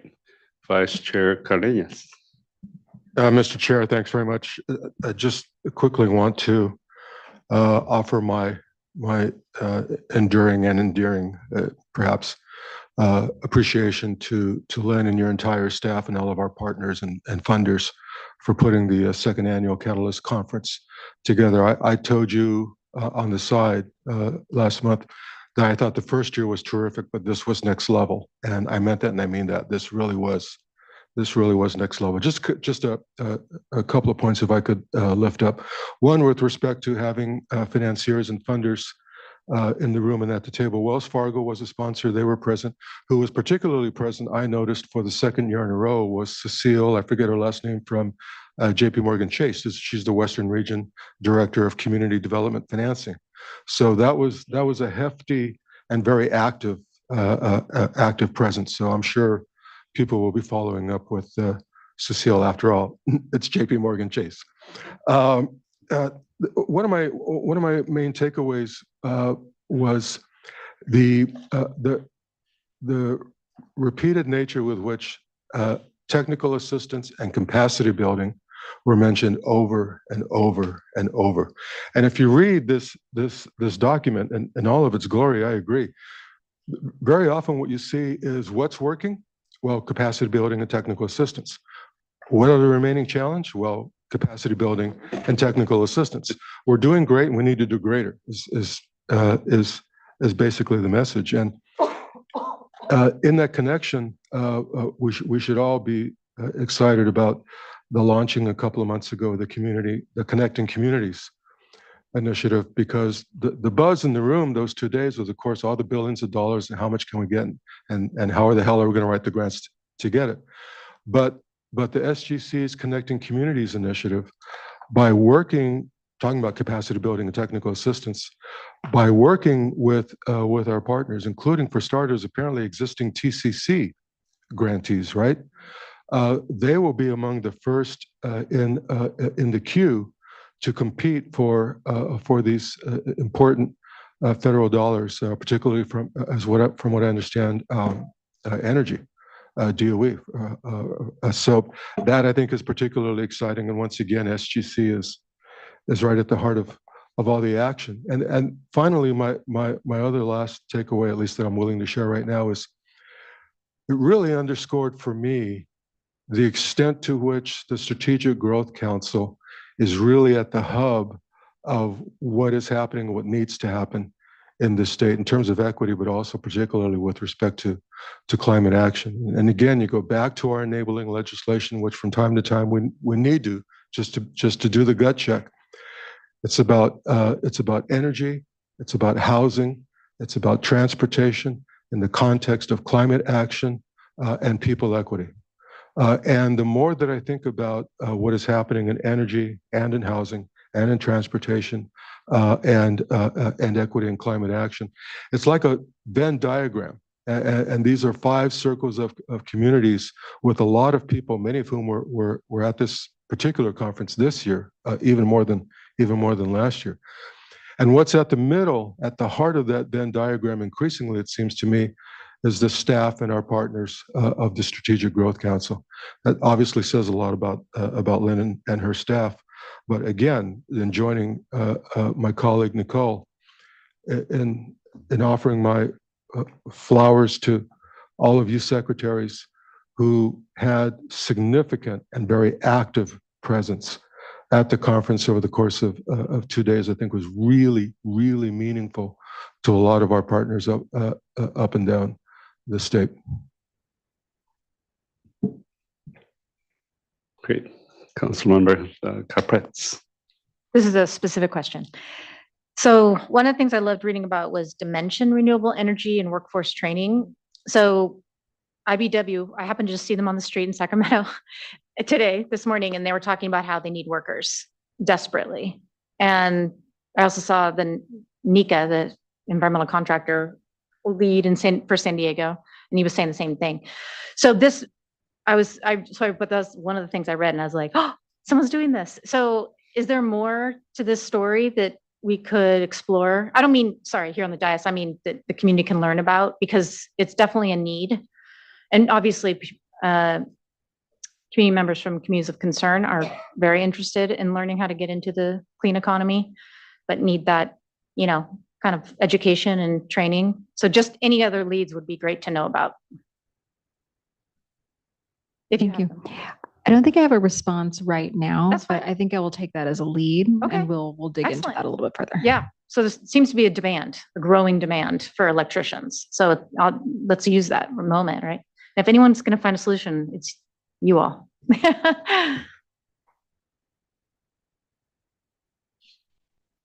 Other questions, comments? Again, kudos to the team. The only comment I'll make is obviously with different programs within the state and OPR, I think the issue of complexity of our grants, our processes, I think those are the things that we need to continue to collaborate to improve. I think that goes across the state. We hear that again and again and again, in addition to obviously capacity. And that's sort of an ongoing issue. So I think that would be important as an outcome. The other comment I make is because of the success of this, the expectation is even higher now to deliver, especially, we got about 6, 7 agencies represented here, and this is a great body to help coordinate in terms of where it makes sense for us to address, especially in the next 12 months with budget being what it is. How do we sort of lift up and elevate work that we are already doing, and then spotlight or highlight that? And I think you have a webinar coming up for this purpose, or no?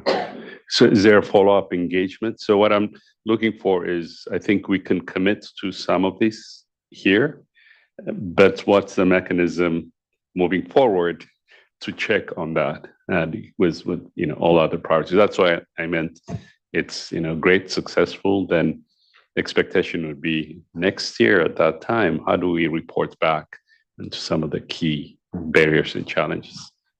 Comment and question. Thank you. And I understand what you're going at now. So first of all, thank you so much for the dialogue and the feedback. our plan is to take this information, to take all the content that we got through the process ourselves. Because in addition to the summary page, we of course have many sheets of notes that go beyond what we presented here. And so we're going to take this and we're in the process of digesting it, thinking through then how can we take the information and the guidance from today and put that into what from our strategic plan we pull forward into this year's body of work. Where can we take those, use the guidance today to say which portions are we going to pull forward, to focus on, to concentrate? How can we take some of these ideas, further test, trial, build into our pilots and programs? But also, I think I'm hearing a really important theme around communication, awareness, and continuing to push out information that is available. I know one of my big findings from the difference between last year and this year is how much work has happened, how many tools are available, how many solutions are there, but how hard it is to disentangle where they are, who they're for, what the purpose is, how to access them. So we'll be working through those elements over the coming weeks. And in a conversation with Vice Chair Cardenas, he said, and then will you bring that back to council? And I was like, oh yeah, that's a great idea. So we will also in the next probably council meeting or two, come back to you with a bit of an action plan that then says, here's what our focus will be from a staff perspective for the next year. This is how we're incorporating the feedback that we've received today from you all. And then we'll take a note in terms of what could be a kind of an ongoing cadence to continue to share and bring together the learnings that are coming from this body of work. But we'll take that as an action item to go. Thank you. Secretary Garcia. Just super grateful to hear you say that, Lynn. I think I wasn't going to speak earlier because I didn't really have much more to add. I think this is really helpful. And what would make it even more helpful, because, you know, if I'm answering the first question presented to us, I want to work on all of this. This is like great. But the prioritization, I think, will be really critical. And please do not shy away from your own sense of recommendations on what we could work on administratively as agencies on this council. More than happy to think through that and troubleshoot through that with our key staff. I think that'll be really important too. And then just very specifically, kudos to you all for leaning into the challenges. I think that's such an important piece, and really appreciate that as it's laid out in this document. So thank you. I look forward to more. Great. Well, just to add one more item that reminded me from the governor's comments in response during the tribal summit on Monday. He heard individually from, I think, close to probably 50 or 60 leaders from tribal communities, each asking, you know, their priorities. Obviously, when you add them up, there are hundreds of them. And a lot of them touch on almost exactly, you know, some of the things that came out of the catalyst. But here's response. I think obviously we need to prioritize, but there's not going to be a complete finishing of responses to those challenges. It is more about, it is a journey. It's a continuous journey of continuously improving our work. We give grants, community, you know, you could put significant amount of money there. You're still not done with the work. That work will always continue. It's just a matter of how we, especially as state governments, we transform ourselves in that journey to actually completely continue improving the engagement and humility, where we don't do it right when it comes to our complex bureaucracy and processes or language that we use in document. All of those are kind of part of the journey of improving our work. And obviously, you know, to Councilmember Carpet's questions, I don't think many states do as well as California does in this space, really addressing and being in the forefront in addressing these issues and tackling them. That is still not good enough because the challenges are just huge in so many different ways. So just want to remind, you know, my colleagues as well, just based on his comments, that just reminded me, yes, it's really primarily at least about the journey as well and the learning from that process. With that, do we have any public comments? We have no public comment on this item. Item 8, which is a discussion on the virtual power plants. And I would like to invite Lynn again and Sean to present this item. Then we'll have council discussion followed by public comments. Lynn? Thank you, Chair. I won't spend too much time speaking because I think Sean has, a really great presentation for you to share our updates and where we are with this. But I think that this is such a great time to bring this item to council for information and discussion. I think the impetus for how we even started this conversation around these virtual power plants started with a conversation around the community resiliency centers, as Amar mentioned earlier. It was about trying to think about how do we solve for a problem that we're already forecasting around operational resources, about leveraging federal dollars, about trying to take these enormous federal resources that are available, but make them applicable to what we need in California and what communities need that are, not needing $100 million at a time.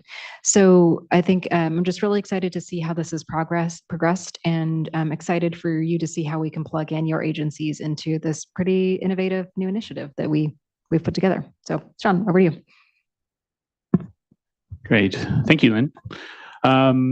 So I'm going to talk about energy investments. Really excited to bring this to. This touches, builds on a lot of what we heard at the conference. Secretary Moss, your comments earlier about links to existing programs and how we think beyond what we're able to offer. So really excited to be presenting this to you today.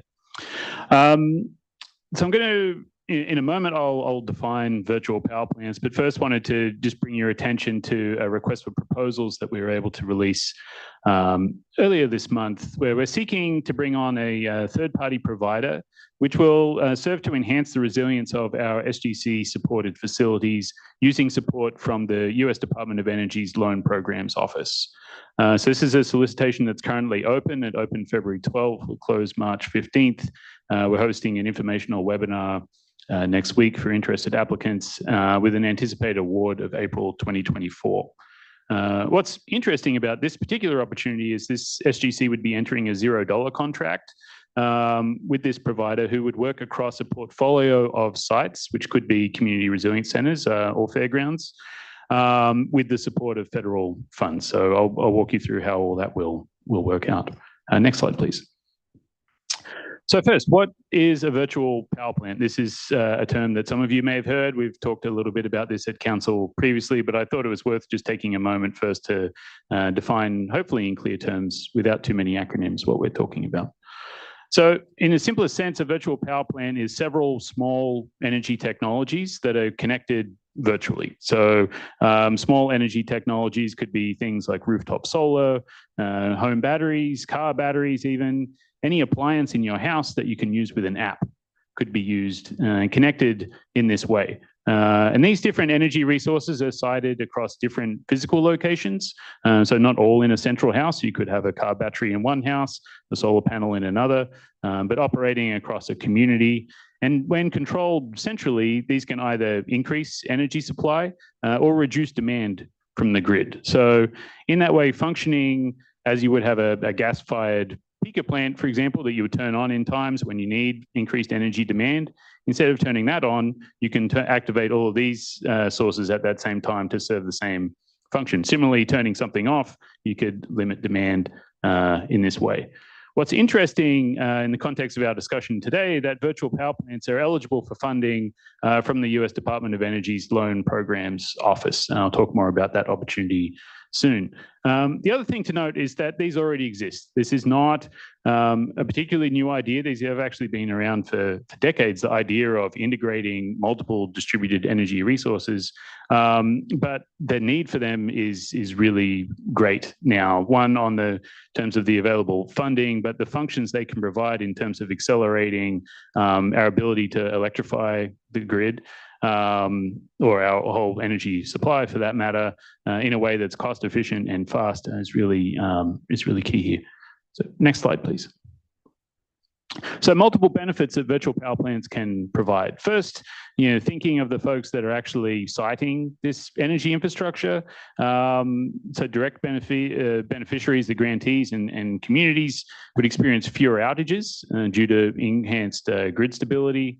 What we're looking at here, when you signing up for a virtual power plant program and having someone externally control when your appliances may come on or off, or when you're generating energy, or when you're saving it in a battery, that's providing revenue to you from that virtual power plant provider, and also in some cases rental income for siting this energy infrastructure on your facility. All of that, as I said before, if this can displace existing fossil fuel infrastructure, can result in a healthier environment for communities. If we think about this more broadly, looking at benefits to California, this opportunity, particularly when we start to look at linkages to federal funding, helps to expand the reach of existing state energy investments. And as I was saying earlier, helps to accelerate electrification, which is central if we're going to reach our carbon goals. But because we're using a lot of smaller distributed energy resources, many of which already exist, this enables us to accelerate electrification in a way that's faster and often cheaper than building giant power plants and the giant transmission and distribution infrastructure that goes along with those, which, as many of we know, is one of the primary bottlenecks to advancing electrification across the state. Next slide, please. So what I have here is sort of a roadmap of how agencies, or it's similar. This outlines essentially the path that SGC has taken here, but this SGC is not alone in the ability to pursue this roadmap. So I'll walk through this, but essentially this is the path to help to bring state funding into an existing grant program in a way that can then unlock the federal opportunity with the support from a private sector provider. So first step to consider here is what the Department of Energy is calling a state energy financing institution designation. This is something that the Department of Energy awards to state entities that are in the business of providing some sort of financial support in the realm of energy investments. So can be entities such as SGC, who's not purely focused on energy, but some of our portfolio does focus on energy, and through that, we've been able to access that designation. And this designation is key, which I'll talk more about soon, but funding that's then coming from a state energy financing institution unlocks particular opportunities for whoever the applicant is applying for these federal loans. And so it smooths that pathway by removing certain requirements around innovation and can really make that whole process much easier. So step one for an agency to participate is one, to secure that state energy financing designation, which SGC has done, and I know some of you here are also pursuing this opportunity. Secondly, is to identify a portfolio of projects that are then receiving state funding. So SGC, for example, is looking at our Community Resilience Center program as a potential range of sites that could host energy infrastructure that could then function as a virtual power plant. Third, the entity, in this case SGC, would identify a third-party virtual power plant provider through a request for proposals example, for example, which I mentioned earlier that we currently have open.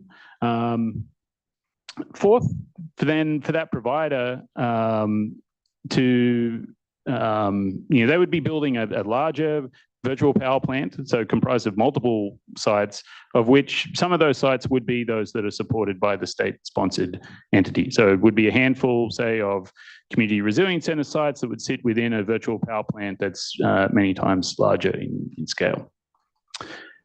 The entity, again, in this case, SGC, would introduce that provider to specific sites, ensuring mutually beneficial agreements. And that's something that we've focused on closely in our own RFP, is to ensure that that relationship between the virtual power plant provider and whatever site that they would be working with, that is a mutually beneficial agreement. There's a lot of predatory practices out there when it comes to solar in particular. So wanting to ensure that those long-term agreements, that the way that benefits are shared is done in an equitable and fair fashion that does benefit our intended recipients there.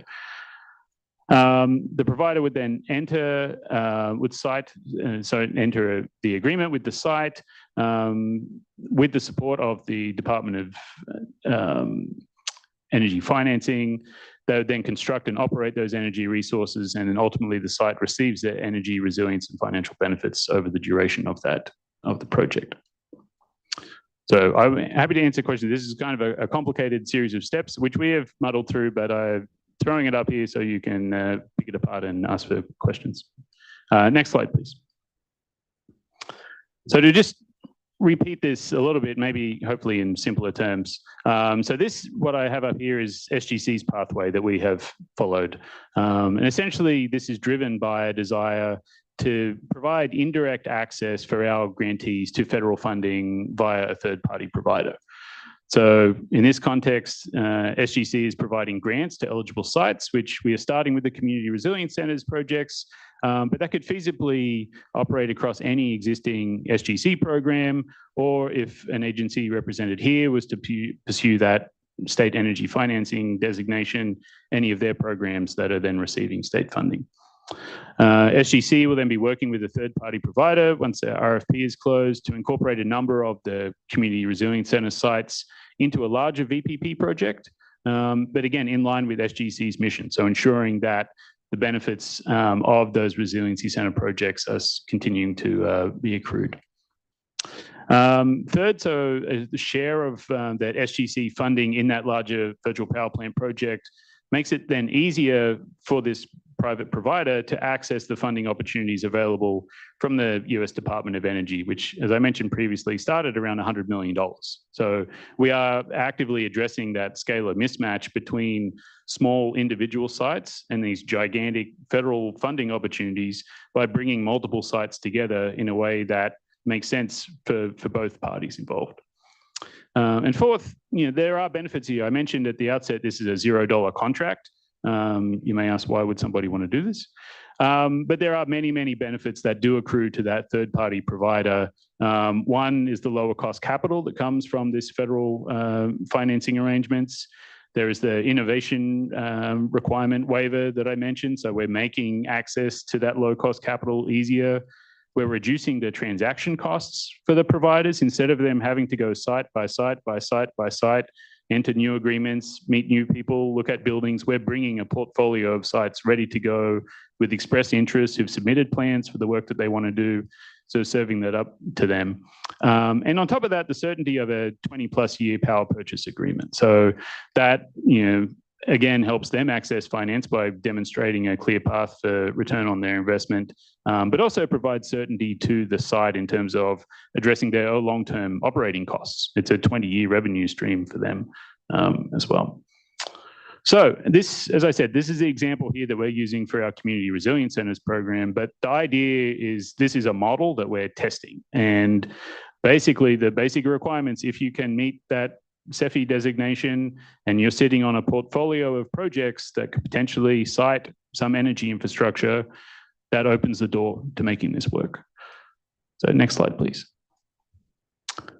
So with that in mind, and I'm happy to answer other questions as they crop up, but we were very interested to know across your respective agencies, which programs do you see as having the potential to participate in this virtual power plant opportunity? And secondly, what additional information or support is helpful to explore this potential? So with that, I'll turn it over to Matt for public comment. Thank you. For members of the public wishing to comment on this item, you may visit sgc.ca.gov/meetings and submit a request for virtual public comment there. Otherwise, you can grab a public comment card from the table in this room and fill it out there. Thank you. Great, thanks. I will open it up to council discussions. Councilmember Capretz. I have a lot to say today, apparently. You know that I love this idea and program model. I really wanted to lean into the idea of public ownership, because I know that's something a lot of folks have been trying to figure out and unlock. So are there any successful models of that? Do you know? It's like is it similar to community solar where they would buy a piece of a project or something? Or- So I guess thank you for the question. I think to step back, the specifics, we're operating this RFP also as an RFI, request for information as well. So some of that is to be determined. Okay. There are virtual power plants that have a strong private ownership component, and essentially the site is leasing that energy infrastructure, lives on their building, but they're leasing it from that provider. But there are public models as well. And so back to that point I raised earlier about wanting to do this in a way that's serving the needs of our beneficiaries, certainly taking that into consideration. But the public-private ownership component too there may be variation there in how that pencils ultimately as well. So, but there are opportunities for both, certainly. I would love to see, hopefully someone responds to this RFP, some ideas around that, because I think that would transform the community's thinking about what's possible with, having solar in your community and what that could mean if they could own part of it. Yeah. We just create a different relationship between the green economy and them. So anyhow, thank you. This is very exciting. Great. Anyone else? Secretary Ross. Well, obviously I have fairgrounds, and so that's a good one to think about. But I'm going to go off script. Sorry, Virginia. I just want to say she's paying. I have been on this mantra for 3 years now about we need to electrify farms. And I'm trying to understand how we could do farms coming together, because they're going to have all their electric equipment. If they have any processing at all, it's that. And I'm just wondering, just so you know, I came out of at a very young age, and I'm very old now, rural electric cooperatives and public power districts in the state of Nebraska, which is 100% publicly owned power. And I'm just wondering, is really the ultimate goal here is something like a cooperative, only it's got distributed generation and distribution, because it's many sites coming together to create one. I'm sorry if I'm getting way off target, but I'm trying to envision how this actually works. And my staff has walked me through it multiple times, and I get the fairgrounds, but I'm also thinking of those many, many, many dispersed farms that also need to electrify.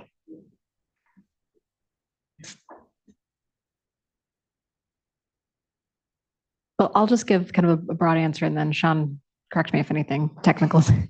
So I think the key here, the answer would be yes, you could do this on individual farms, so long as there were some component of state dollar that went to the farm. So if individual farms were receiving that contribution, then that's what triggers the use of that property as part of the virtual power plant.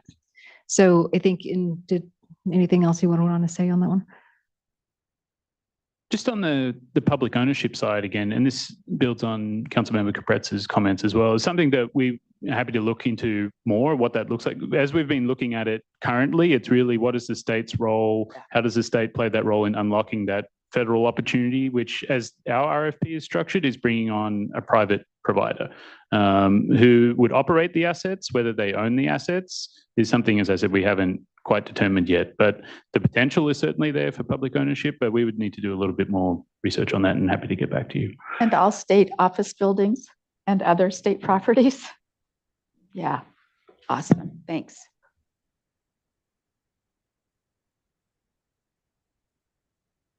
Secretary Moss. Thank you, Chair. I find that everything Secretary Ross says, I want to be like, yes, exactly. Ross and Moss, I'm telling you. Ross, Moss, Steve. Just respect to the questions. Our agency has lots of funding programs. I think that there could be some really exciting opportunities to explore supporting farm worker housing, and maybe the Office of Migrant Services Centers. They have available land and could benefit from having some operational income to sustain the land. So that might be a place to explore, as well as leveraging our public lands. The excess lands program, sites program could be worth figuring out how to integrate virtual power plants into that program.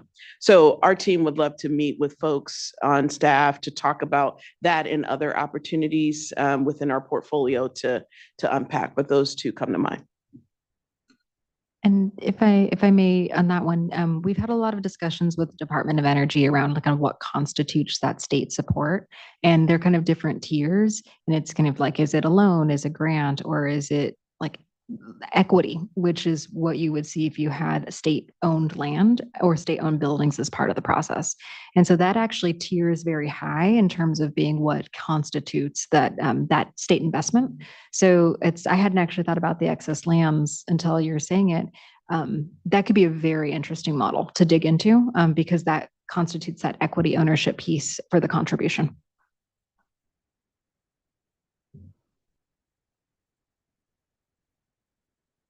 Mr. Chair, thanks, if I might. You see what's happening here, right? If you become an SGC TCC, then we will help you get federal funding. If you become an SGC, a Community Resilience Center, then we will help you with a VPP, establish with a provider, establish your own VPP. In other words, increasingly, when the Strategic Growth Council has the privilege of partnering with someone on the local level, we are sustaining partners, and we will be there through one program, and we will help you receive dollars for an additional add-on program. That is really sustaining friendship, and it's really exciting to see you guys spearheading this. Thank you. Councilor Munoz. Right. Let me lower my hand. Yeah, I appreciate Frank's comments. I think he's spot on. One thing, as I was thinking about this, in areas like those where this campus is located, they resemble Secretary Ross's description of these more remote areas. Higher education, whether the 23 campuses of the CSU or the 10 of the UC or the 118 community colleges, are increasingly require energy, particularly for the demands of high computing and other facilities. I don't know that we're thinking about this possibility. On the one hand, it's very much in the sort of genetics of higher ed to be cooperative and work in partnership, but I don't know that that's been translated into this particular topic. I just on the surface of the presentation see great possible application for being part of this virtual power plant configuration that would provide some redundancy. Many campuses are also locked into these service agreements that could become quite expensive. So the idea of having some redundancy capacity could be very, very appealing. So certainly in this part of California where our campus is located, semi-rural, it would be very interesting to mine this possible activity and to see about the possibility of a proof of concept in the higher ed space that maybe the SGC and its staff could assist with. So I think this is a really creative, sort of kind of disruptively creative construct for how we access and share and distribute with greater equity energy in a way that doesn't create greater damage to the environment. Thanks. I think that's a great suggestion. Where else but university, where he could try proof of concept. And I'll go even further, Chancellor. The idea of factory-built housing that was discussed earlier, combined with this for student housing, plus, those opportunities are tremendous in terms of a university setting. So I think this is worth exploring. As Chairman, one other point about just on the housing issue, just think about where these campuses are distributed, whether it's in Santa Barbara, Santa Cruz, or San Diego, both the UC and the CSU. One of the things that unfortunately these students, you don't have housing stock, they go into the community.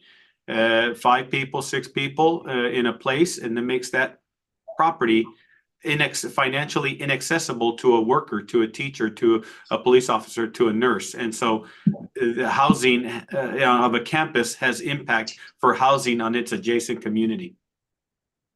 Yeah. Great. Any other comments? No, but I just have one. Can I make one snarky comment, please? Just because I've been in the energy space for like 20 plus years, and I would die if PG&E or SoCal Edison or SDG&E or SoCal Gas were in the room. Sorry, because this is what they've been fighting every step of the way. So it's the only thing that's missing on this board, in my opinion, is like CPUC or CEC. Like just because they're in the middle of all these fights on a daily basis. Right? Because the utilities want large scale and some transmission lines, because you probably heard SDG made $1 billion last year, which is like blowing, San Diego's going nuts, but it's obscene how much money they make, but they make it off a traditional old school model. So this model disrupts that and they hate it, right? So I know this is just me, a public member, not a governor representative, but this is, I'm just so glad you all are seeing it. This is the dream. Just so you know, from an environmentalist perspective, like this is what we've been fighting for 20 years, because this kind of distributed power and more public power and more public ownership is the dream. I mean, for survival, frankly, and equity and resiliency and all those things. So it like makes my heart so happy to even hear this, but it's also ironic that you don't have PUC or CEC here, because I don't know what they would say. But you know what? You go. Go as far as you can, as fast as you can, because there's just so much potential here that it would be extraordinary. It would just be amazing. So it's great. It's great. So thank you so much for spearheading this. Great. Just final comment in terms of which programs might benefit from this. I would suggest California Jobs for All, especially as they're focusing on second phase implementation of clean energy and any other opportunities. I think that would be a place to explore. Oh, I'm sorry, what?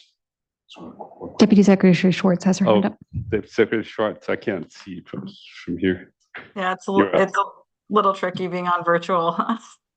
Wish I was in the room with you all. But I just want to echo the comments, and that this is, I think, really, really exciting and interesting. And I will certainly share this with the CEC staff. Thank you. Great.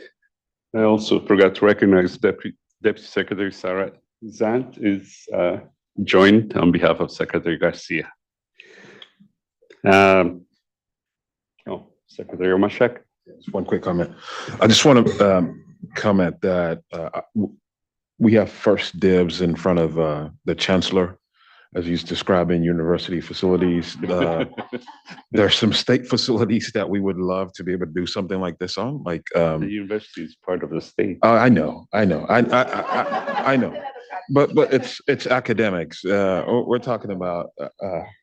I'm messing with the chancellor, but not director. I think this is a great idea and program, and Sean. So whatever we can do to be a part of it, whether it be Caltrans or DMV facility, something like that, to be a part of this would be great. I'm curious though to the comment made earlier about power entities and not being supportive and fighting against this. I'm curious. I would expect or anticipate that they would want things like this to happen to lessen the demand on them to see partnership opportunities. Is there a way to approach the PG&Es of the world and so forth with a partnership kind of approach on this, and not seen as a bottom line issue that we would be cutting into their revenue? Just a thought. Or not really. If not, that's just a question. Thank you for the question. I will just add, and I don't have a lot of information on this, but I do know that PG&E has one virtual power plant in their service territory that they run that serves these benefits. It's enabled them to avoid building a gas-fired peaker plant, and they run about 8,000 homes, combined to serve that same purpose. So I think Councilmember Capretz is right that there has been opposition, but it's not outside the realm of possibility. So I think it's something that we continue to look at, and I'll leave it there. Great job again. Very important project. Our last item is a public comments for matters that are not on the agenda that are relevant to the council's work. Unfortunately, this is not a forum for dialogue with the council members. Questions posed by the public during this time, during this item cannot be substantively addressed or discussed at this meeting. Any relevant questions, follow-up can be directed to SGC Executive Director Lynn Vanko-Klibert for follow-up and answers, and any connections relevant to relevant staff. With that, Matt, do you want to make a Thank you. And just to confirm, there was no public comment on the VPP item. We're going to begin with the public comment for matters not on the agenda. We have no in-person public comment for this item, and we have 3 individuals signed up at this point for virtual public comment. I'm going to read off the names of the first 2 individuals. That's Pepe Jackson and or Frederick Ejiafor and Thelmy Alvarez. If you could raise your hands in the chat, please. And Pepe Jackson, you get to go first for public comment.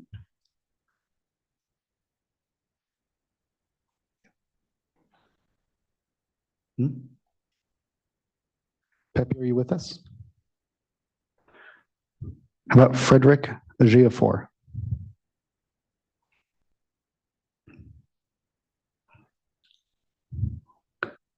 Okay. We'll move on to Thelmy Alvarez. Thelmy, are you with us?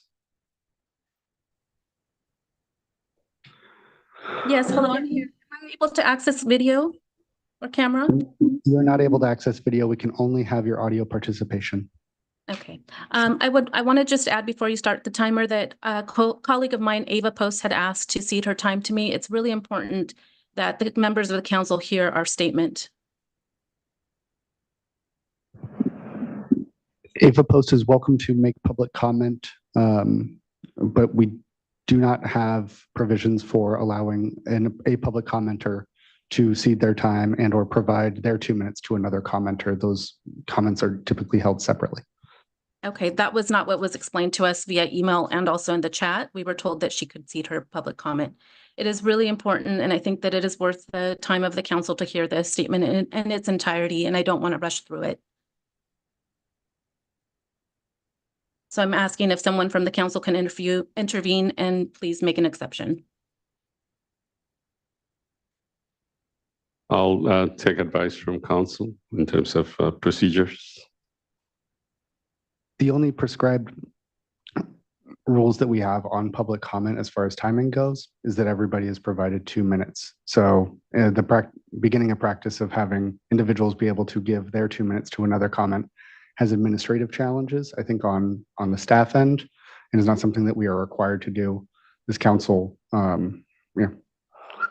is free to manage its public comment as it wishes. So if it's something that you desire, but I would not recommend making an individual accommodation for one public commenter to go beyond their 2 minutes. Yeah, and to commenter, I would appreciate the public comments, but unfortunately, I prefer sticking with procedures for fairness. Okay. Esteemed members of the Strategic Growth Council, my name is Thelmy Alvarez, and I'm the Director of Climate Services for the Watts Labor Community Action Committee, a Round 1 TCC partner. In my role, I'm tasked with finding methods, allies, and resources to confront and dismantle climate inequity and environmental racism in the geographically tiny yet mighty community of Watts, Los Angeles. WLCAC is the most important trailblazing community-serving, justice-seeking, land-owning, non-profit institution in the Watts community.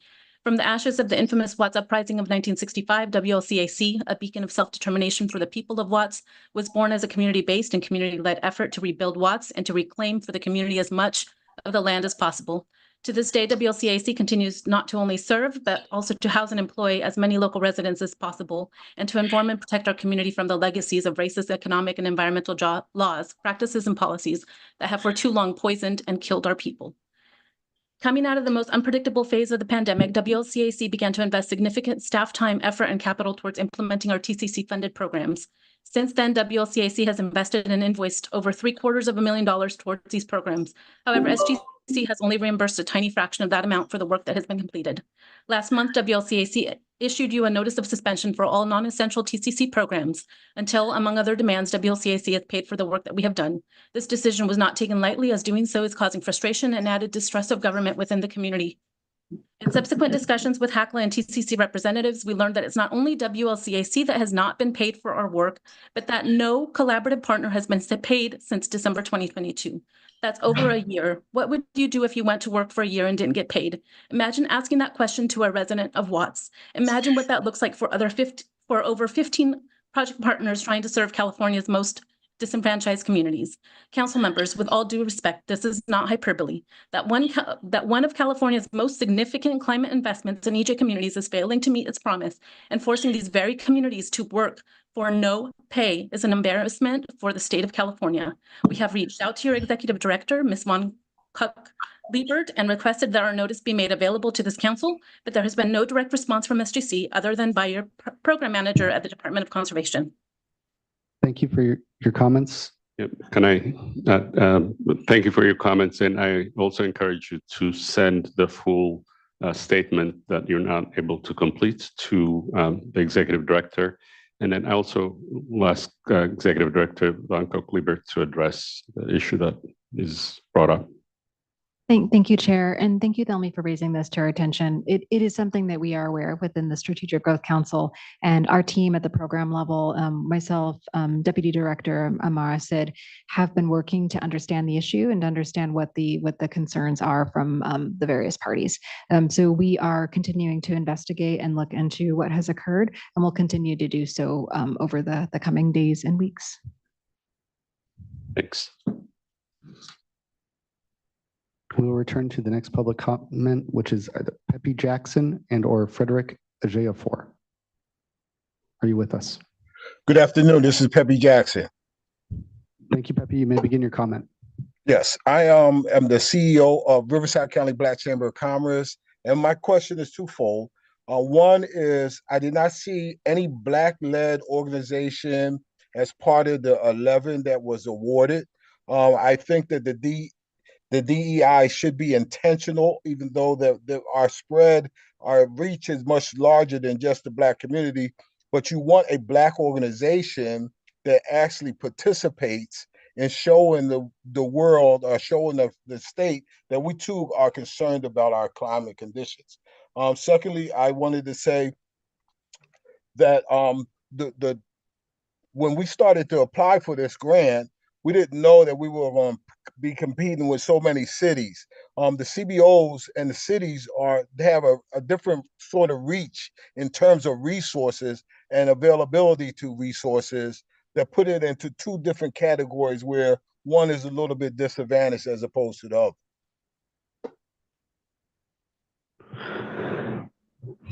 Thank you for your comments. That is my comments. Thank you very much. We'll move on to our next commenters. Phil Barber, are you with us?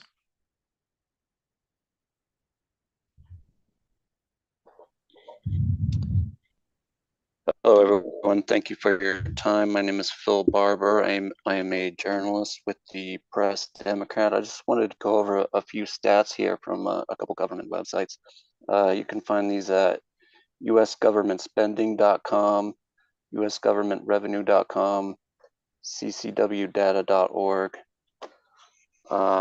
and it's the average lifetime U.S. budget impact of individuals by race. So whites are a positive 221,000 each. Latinos are a negative 500. Excuse me, can I just want to note that this public comment period is for work and subject matter that are relevant to the council's work. So if you want to stick to subject matter that this council engages with, we're happy for you to continue, but outside of the subject matter work, this is not the Well, forum this is for obviously that, related to the unfortunately. subject matter we're discussing. I did not hear subject matter work in your discussion. Again, if you want to focus it to the work of this council, this is a forum for that.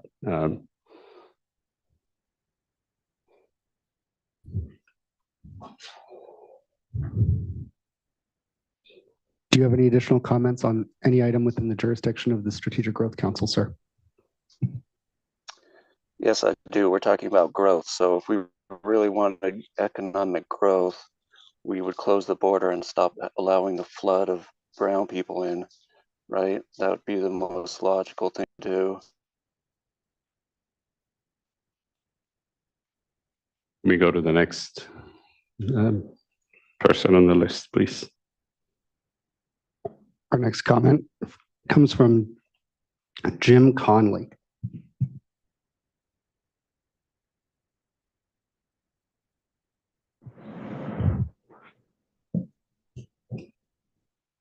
If Jim's not with us, our final comment is Andy O'Brien. Are you with us?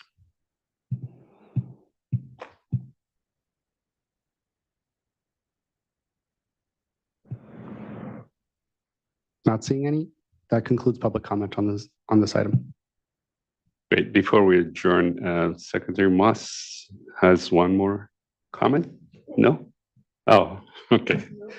Great. Well, thank you, everybody. This meeting is adjourned.